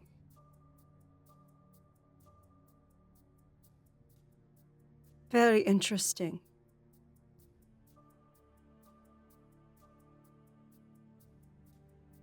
Yeah, he wanted me to he gave me that message and wanted me to pass it on to you to as protect well. my own. Yeah. That one is too fucking smart. He is dangerous. He is dangerous. Oh yeah. Oh yeah. Oh, yes. He is too fucking smart. God damn him. Okay. Well, also, Isabella, I sent word to my European contacts looking for Vivian. Thank you, Jackie. I appreciate it. Of course. Why is it everyone's mentioning Decca and you? Well, you know how I deal with piece of shit men. Yes, I do. Intimately. I take what they like most, especially if they're hurting a female and they want that female. His child, Honor, he wasn't treating her the best. Very, very controlling, especially in court. I could only imagine behind closed doors where not everyone could see. She came to me knowing of my history, I guess you could say. After her bond was broken, he let it break, thinking that, oh, I'll be nice, I'll show her. Nothing changed. Of course not. It was just continuing on the same way. Abusers are always abusers.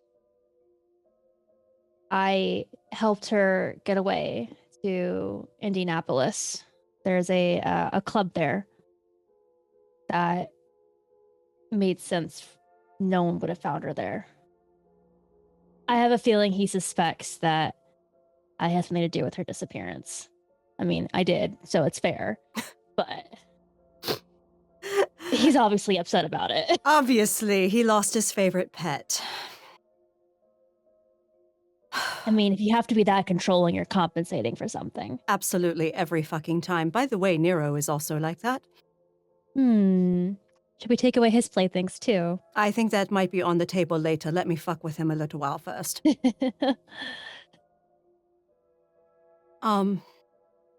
Okay, I believe that is...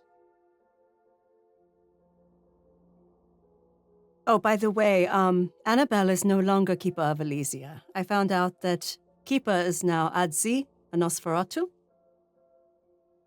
He is actually owner of Red Number 5. He and Azuli actually own, or Adzi might. I don't know if Azuli owns it too with him, but yeah. That's gotta chap her ass. Oh, it is chapping her ass majorly. So yes, I do believe there have been a number of upsetting changes to Portia's plans in the city.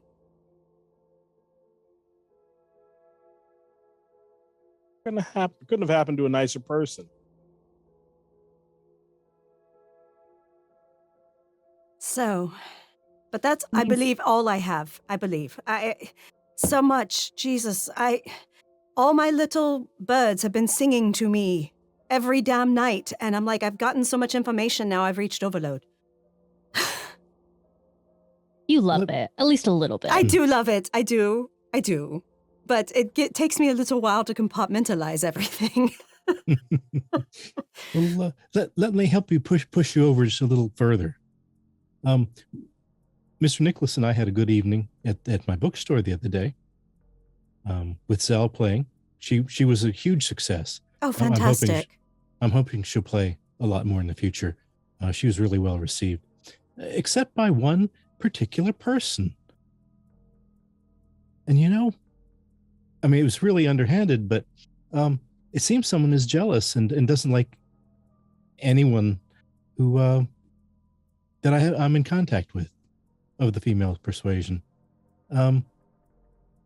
One of Samantha's friends was there and pulled a little underhanded magic on her and just shut off her amp.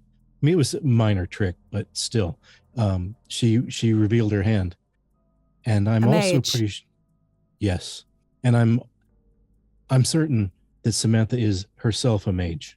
Really? Yeah. I went to track her the other day, just so I could keep tabs on her because I need to know where she is. And I've never seen the kind of trail that she left before. And I was following it, and it just suddenly stopped and like wound in on itself, like she just suddenly blinked out of this universe, out of this plane.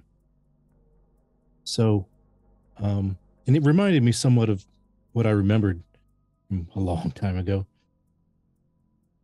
But they're both definitely mages. So we may have a mage problem too to deal with. No, Roscoe. You can just you just find out where they hang out. Yeah. Spray the place with bullets. Or some ortho mage be gone. Yeah. Let his mage be gone too. You can spray the place with bullets. And, this shit happens in Chicago all the time. That's true. I mean, nobody will think twice about it.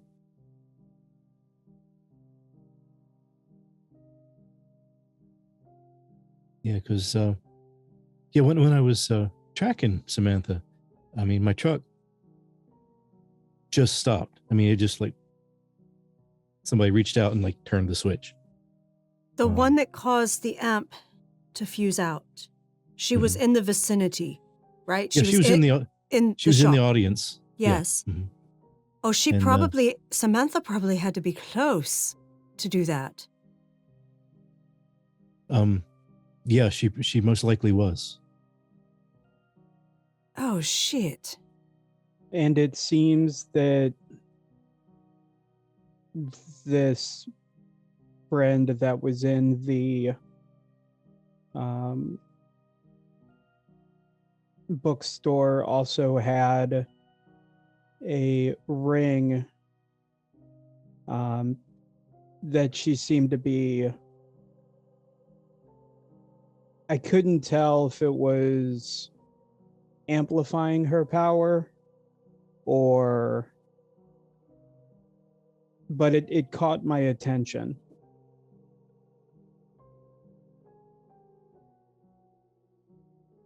Interesting.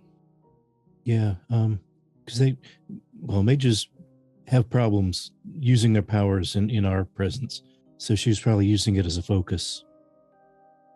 Oh, so then she probably did not appreciate me Bumping making into contact her. with her.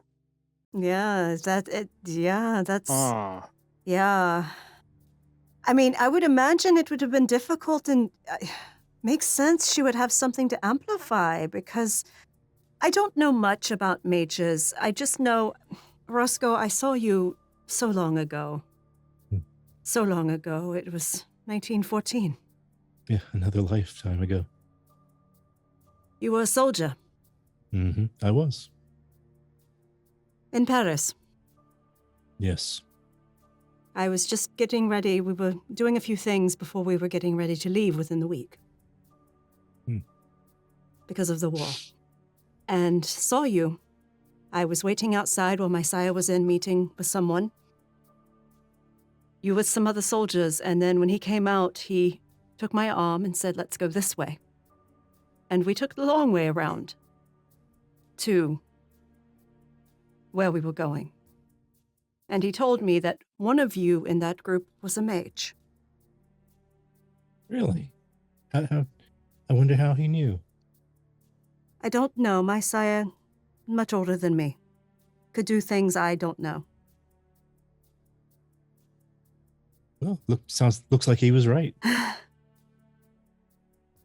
I wonder if there's some residual that maybe they can pick up on you? Maybe. They seem, I'm not sure whether it was driven just by the imagined slight that I had against Samantha, or they're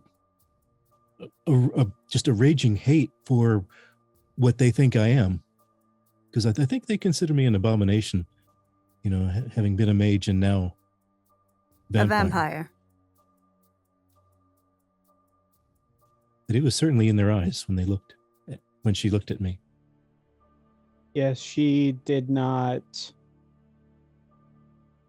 seem particularly She had Nice. 3 vampires in the room with her. She was probably livid. She was none too happy, that's for certain. I mean, what does she expect when she walks into a vampire shop? I mean, Roscoe, seriously, if you cannot do it yourself, find someone to ward your fucking shop. You know, ward against mages is kind of high level stuff, but I think I know somebody who can do that sort of thing. Excellent. Please, trade whatever need to go favors you need to. I need to go see. Arden is the guy's name. Excellent. Because Jesus Christ, they're just walking all up in your shit. They are. No respect. Ay. Maybe Roscoe just doesn't have the right kind of touch for these extremely whatever. No, I'm just fucking with you. Sorry. I these was trying to hateful go for something cunts? there. Yeah. I mean, look, are they cute at least, or is this just like the bottom of the barrel sliming its way in? Does and it you're just like, matter? You can paint a turd all you want, but if the personality's shit, it's still shit. I mean, sometimes you can still have a good time. I'm trying to like brighten the picture a little bit for him. Come on. Well, she was upset at the idea of having many gentlemen callers, so it doesn't sound like she's very Active? I mean, hey, look, all I know is I don't know if this applies to the situation, but one time Evan told me, what was it? Even spaghetti gets wiggly once you get it wet or something. I don't know. Oh my god. So it like I said, this doesn't apply in the situation, but felt like the name Brett was going to come up there. I need to see Evan and Brett head to head.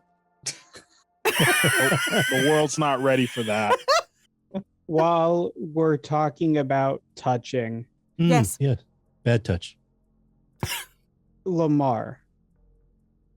Whoa. That was a very strange segue. When we were at Roscoe's bookshop, he had mentioned to me to ask about touching a tablet. Don't touch that shit. Whatever you do, don't touch that. I was venturing along that line, considering the sign that said not to.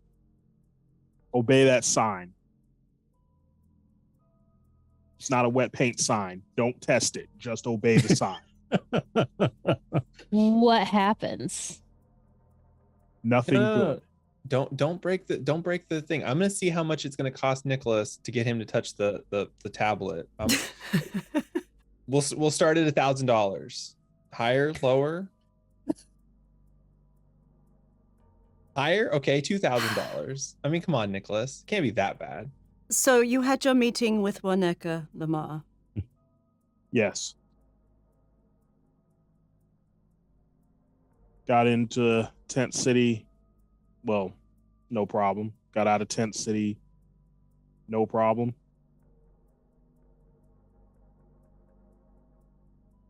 There's a small wrinkle in that Waneka knows about Nathaniel no longer being among us. He just knows he's no longer among us. Excellent. However, because I took care of the problem, and I told Waneka straight out, I took care of the problem because I didn't need the Spymaster looking into my shit any further than he already was. I am on the hook for a favor to him at some point, which will likely be at a real inopportune time, but I'd rather have that be the case than being blackmailed with it later. So, or him having you snatched off the streets. That too, because we've actually seen that shit happen, and Yes, I don't we want to have. be part of that. Yes, we have. So, for those who have not had the pleasure of meeting him, Waneka is the Spymaster. Well, one of the Spymasters of this city. Nosferatu lives out by the lake in a homeless tent city. That tent city is filled with kindred ghouls and some kind. He runs a significant portion of the homeless in this city. He has an army at his disposal. And they're on high alert. Yes, they are. Always. But I mean, even more than when I was there, they Really? were more alert than usual. I wonder Like if they're waiting for this shit to come to a crescendo in Southside and then mobilize. Well, we know they're packing. You can't see yeah. it. We know that they are armed to the yeah. teeth. Oh, yeah. Okay, well, it's not the worst thing in the world that he knows that you destroyed Nathaniel. Better that you told him up front than him have to find out. You're right. And, I will say that. oh, please, go ahead. I'm sorry. I will say that I also worked out a deal for information with him. Excellent. On the South Side. Now, I'm not going to mess with the Stuart Freeman Academy, like you said. Mm-hmm. However, if I happen to learn something interesting going on there, Please provide it. Yes. So, I'm just pointing that out. I didn't drop the tidbit about the Anarchs yet because I wanted to see if he would mention it. He didn't, so that doesn't mean he doesn't know. Just I'm sure he knows that a cop got killed in Southside. Yeah, but if how much he knows about the Anarchs of Gary coming up here, that's something I want to test on another visit. Yeah.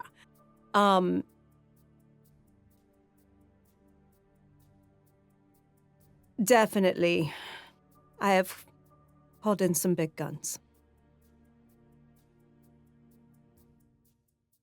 I do not have significant status in many cities. I was second to my sire in most of them I visited. But I am known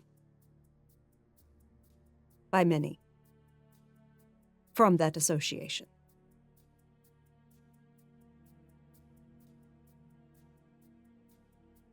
I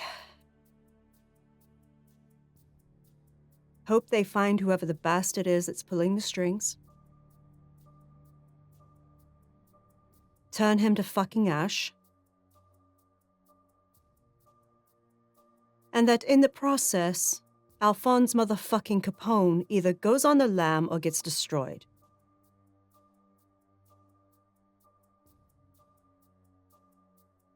Because he should not exist.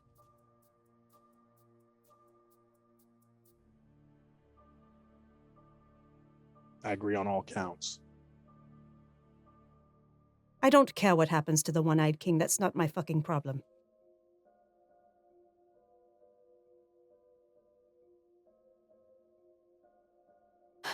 But excellent. I'm glad you worked out that deal. That will be good. That will set you up for success in Southside. It really will. What did you give him for it? If you don't mind me asking.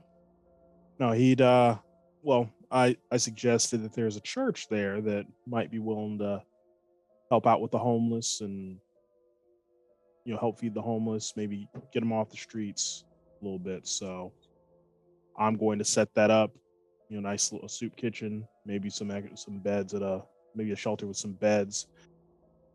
Help Smart. people get them off the street so that they're not getting shot in the crossfire all the Warm time. food and a safe bed. Smart. See how that goes. Make sure you maintain it. That is going to be the thing. And I'm going to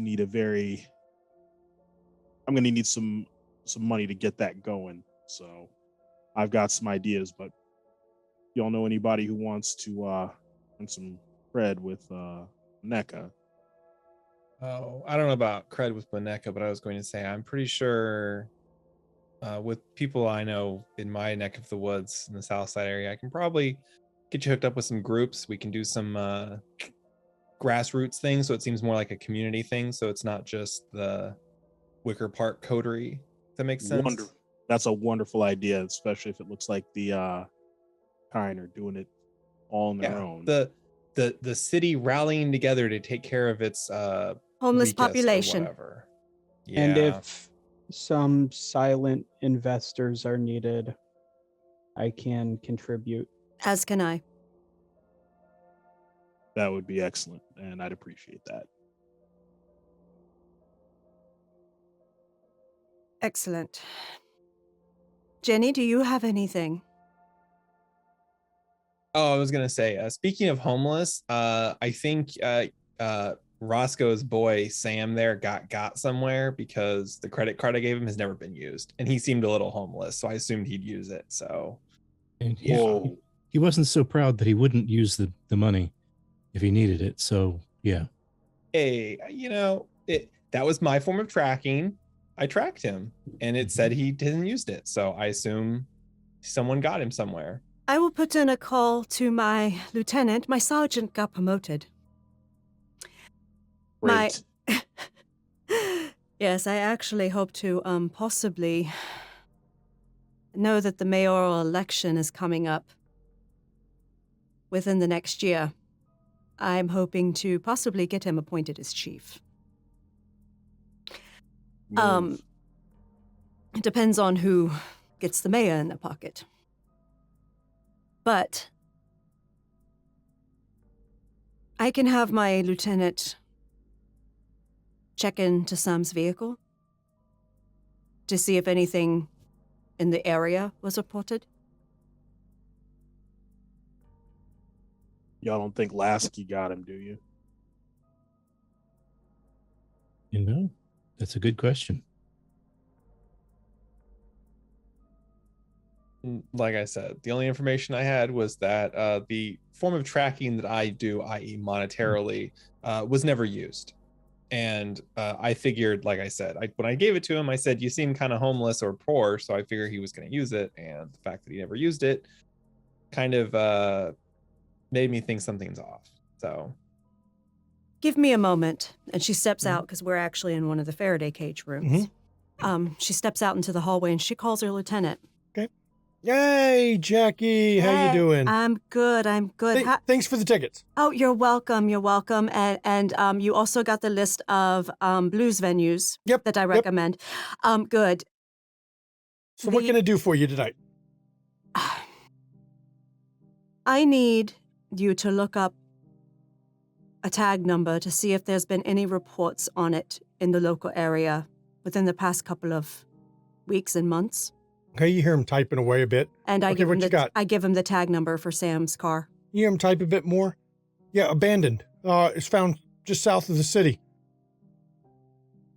It's in an area we can find a lot of abandoned cars, just side of the road. Car was emptied. No identifying traits. No ID found. We figured it was just one of the disappearances that happened down there. Really? Yeah, it's in an area that... A nice condition hot rod. Yeah, well, it's in an area where, people disappear all the time. And oddly enough, when people disappear, they never strip the cars down there. I don't know why. It's one of them odd places Are outside the cars city. always empty? Oh, yeah. Really? Yeah, Weird as shit, huh?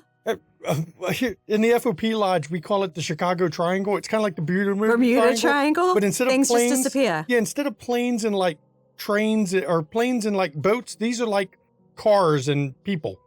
Mainly people. The cars are left, but there's no people. No sign of foul play. No, there's never any evidence left behind. Where did the vehicle get taken? Literally, it was like just outside the city, maybe. No. Was it? Does your? Oh, it's in the impound lot. It's in the impound lot. Yeah, they drug it to the local impound lot. It's sitting there because, we're hoping to find who owns it. The owner listed on the papers, we couldn't find anything on him, so it's just sitting there right now. And if it goes unclaimed for a year, we'll auction it off. I'm sure, get some good money for, Yeah. for the department.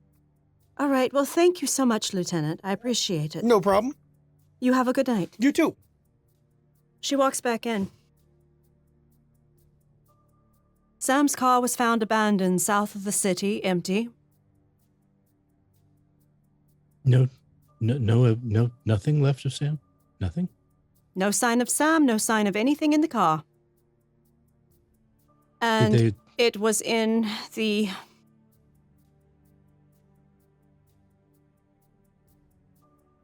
region that people often go missing in. Is that anywhere close to the roads? Yes. As someone who is familiar with body dumping and disposal, I think your man's gone. It is the Goblin Roads. Weird shit happens in them. But yes, And what of his car? What have they done with it? it's in the local impound lot near where they found it. Just south of the city. If it is not claimed within the year, they will auction it off. Because I know Sam had a lot of secret compartments in the car because he was never unarmed. We can take a trip down there, Roscoe. I can talk our Okay. way into it. Okay. I'd like to at least go see it. I understand.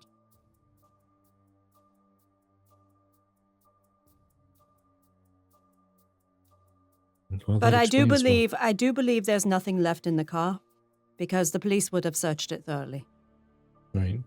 abandoned as still- it was. Okay. Well, And if you'd like, other than making a trip, I can actually call and have him tell his associates down there to search it again. Well, they may find stuff they don't want to find. I'm not so sure Sam would. Well, maybe he would.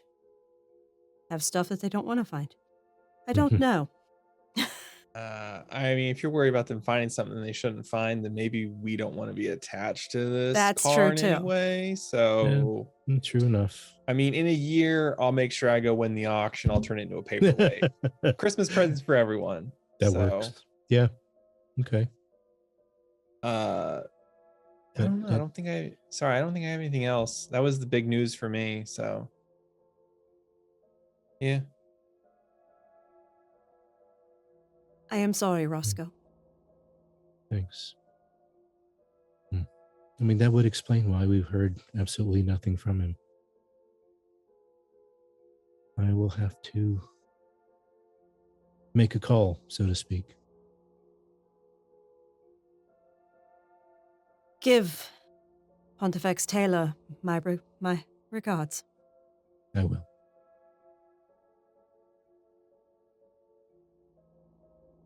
But now that opens up some other things too. I need to speak to the prince. Yes, you do. And the sheriff. That's true, right? Not I'm- looking forward to those, but okay. Hey, Go ahead. no, as long as you don't go in and say something, get you killed, then you're. Well, no, there's nothing for me to say, other than the fact that his car was recovered and we have no idea what happened to him. His car was recovered empty, completely empty, in the Goblin Roads. The fact that I was in the Goblin Road says a lot. I mean, people won't question that too much. No. Right. You may have to explain that he was on his way to D.C. for some personal business. That is Right. all you need to say. Yeah, I'm not going to mention why he was going or who No. he was going to see. But yes, he is. Yes. Well, now I must puzzle out what Waneka meant by a storm is coming and to protect my own.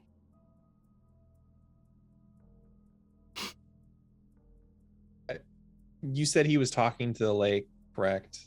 He was, well, communing with it. I believe. Whatever. I believe Waneka is actually Native American. Well, I was just gonna say these zealot types, they always see signs and everything. So because the lake's not waving the way he expects it to, suddenly something bad's going to happen. I don't know. I'm just saying maybe something bad is going to happen, but yeah. But that's just my take on it. I don't know the guy, and I don't know the thing in the lake, so I just seems kind of like, oh no, my lake's not talking to me, so something bad's gonna happen. Like, why? Or even the fact that if this man has an army, perhaps he knows something is coming and is warning us to lay low. And to secure what we hold dear. He's not the only one in town that feels that way. They're like the owner of the Painted Lady also happens to be of maybe a similar persuasion, and you watch out for her. Nicholas, you hear a voice whisper in your ear. Izzy has chosen to speak. It's there, I can see it. Nicholas touches both worlds in the lake. It's angry. But something is trying to shut it down. And then the voice goes quiet again.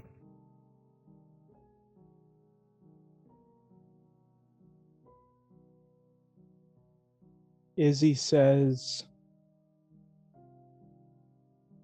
something is interfering with the lake spirit.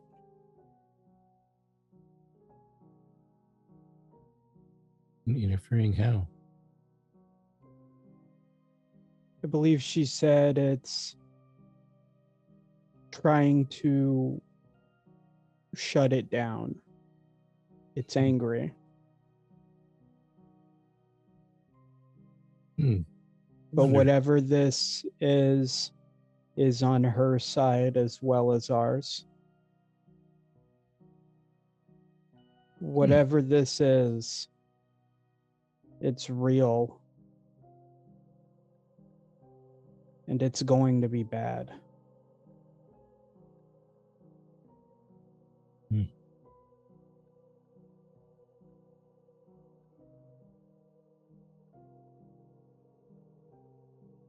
Well, I wonder if it's Menelay, since he seems to. We just talked a few minutes ago about him. I'm pretty sure it is.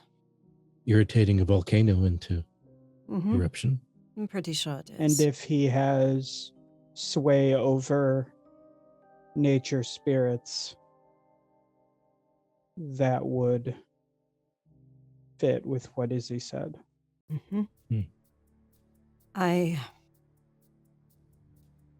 Honestly, that is above our pay grade.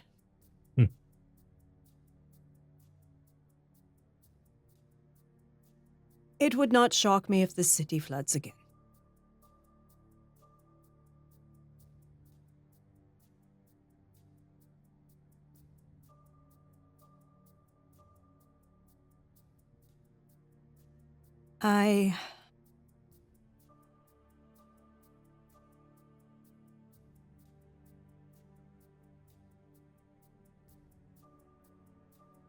will do what I can to protect us all.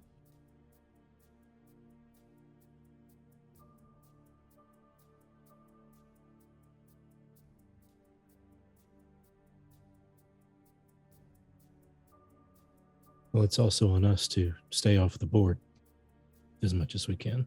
It is. Everyone's advice seems to be that we stay safe and lay low. I think that's probably what we should do. It is.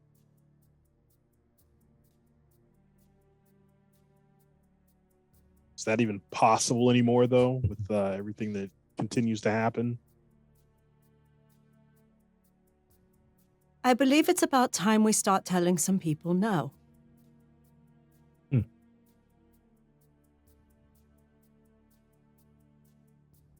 It is all well and fine that we have a reputation for getting shit done. But you know what? Sometimes people need to stand on their fucking own, too.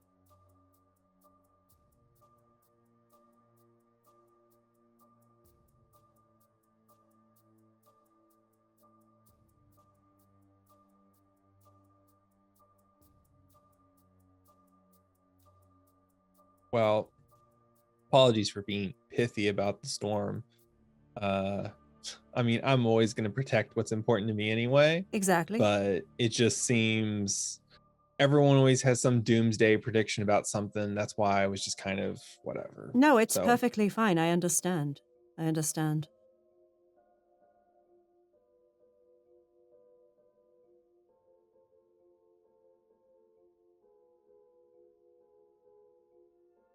I am going to go out to the bar and get a drink.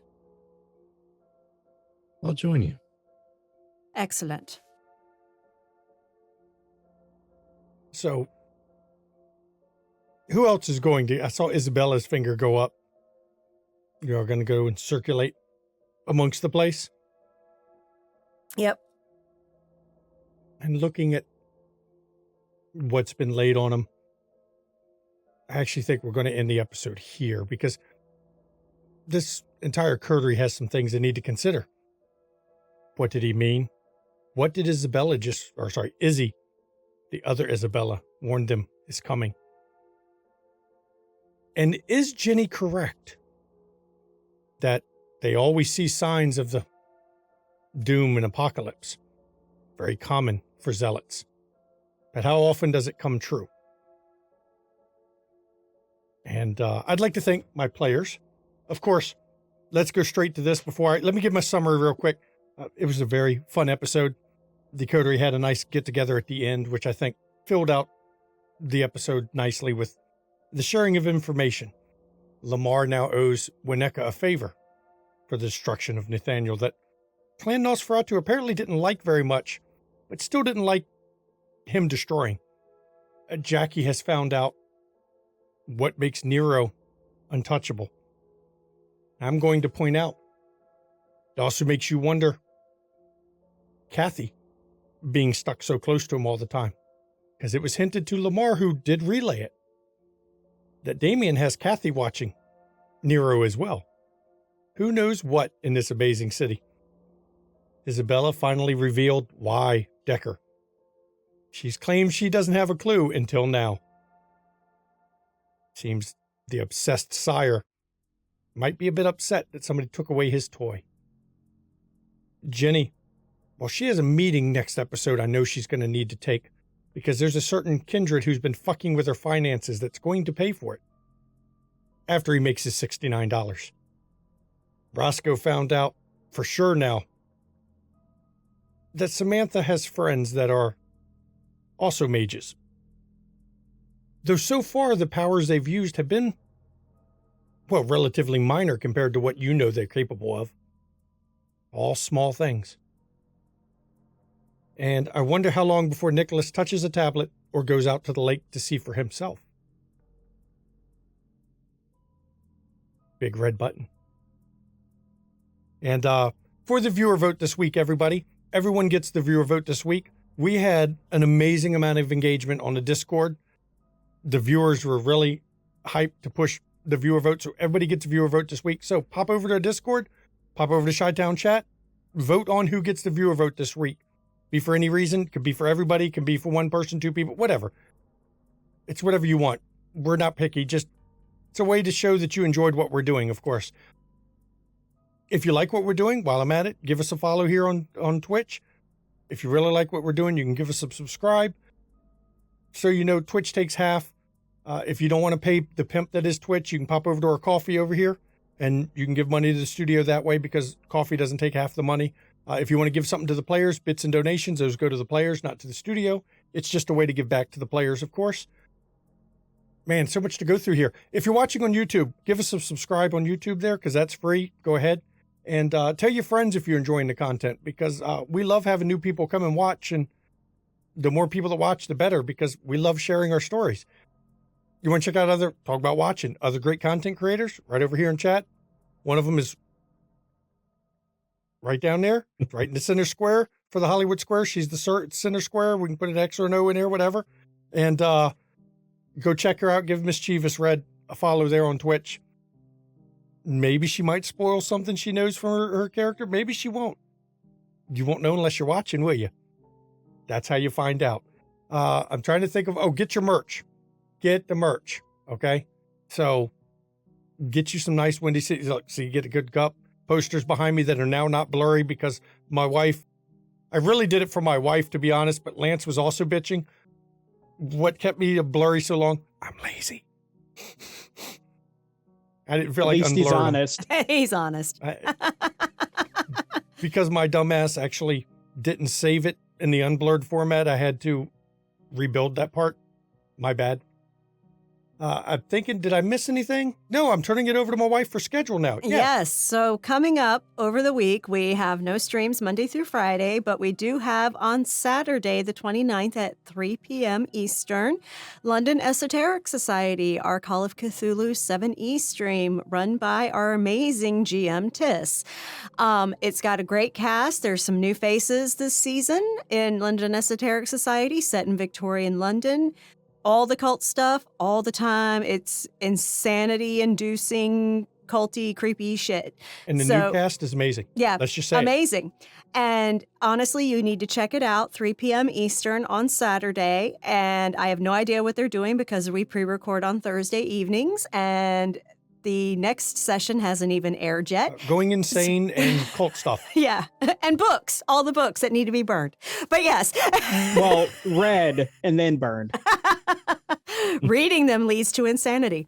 But then on Sunday, the 30th of January, we are back here at 5 p.m. Eastern for Vampire Sunday with Windy City After Dark, Season 5, Episode 8.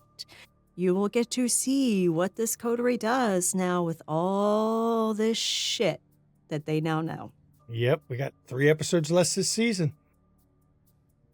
This has been a good rebuilding season so far, and it's going to end in something big happening because they always do. So I do thank everyone for coming. By the way, please join the Discord. When you watch this, that puts it on the 23rd of January, and that means we are almost into February. And in February, I am posting up a brand new casting call for Demon the Fallen, a low torment demon game that we're going to be playing more of a detective noir style demon, where a bunch of fallen angels that hope for redemption. But this is the world of darkness. And redemption is hard because you have to make choices sometimes that... Road to hell's paved with good intentions. Yes, it is. That's how they fell in the first place. Yep. So if you're a big fan of Demon, keep an eye on that. That's a good reason to be in the Discord. And as always, everybody, mental health, it's not a joke. It's not a laughing matter. Please take your mental health seriously. And take mental health of others seriously. Check in on those around you. Make sure they're okay. Try to be that lifeline that they need. Sometimes people just need a voice to listen to them. That's all they need. And ultimately, it's okay to not be okay. There's nothing wrong with it. Mental health, it's the same as any other kind of health. It's all the same. And if you do suffer from mental health issues, like many of us do, please don't hesitate to reach out to those around you. And if you don't have anyone you can reach out to, in chat, there's a list of numbers that you can call or text 24 hours a day, 7 days a week. I know I say this every week, but I mean it.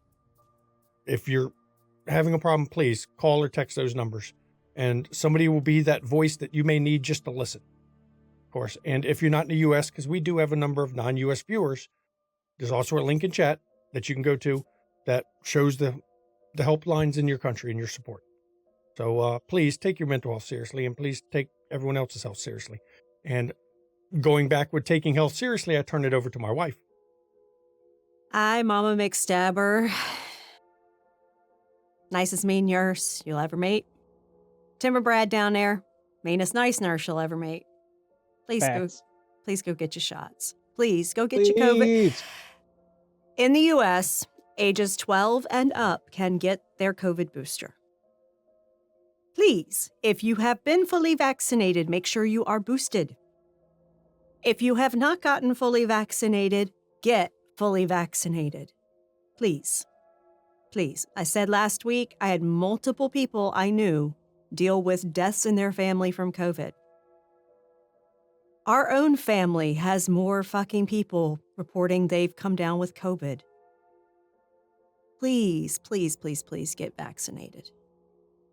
And though the vaccine does not stop it, it does prevent you from being intubated in the ICU. Odds are and potentially dying. Odds are you won't be taking up an ICU bed when people need them most. Right. It gives your body a fighting chance. Exactly. That it normally doesn't have without the immunities. That's correct. So please go get that. It is also still flu season. Please go get your flu shot. And no offense, if I can get it done at the same time in the same arm, y'all can too. Because I am a wimp and I don't do pain, but I did it. So please, it is said with love. Take care of yourself. Take care of everyone around you that you care about. Please be good to each other. Do the things you know you need to do. Get your vaccines, socially distance, wash your freaking hands, wear your masks. Please. Please. And in the immortal words of Bill and Ted, be good to each other. Be good to each other. That's right. Be good to each other. And I thank you all for coming. 3 episodes left this season, everybody. See you next week. Good night.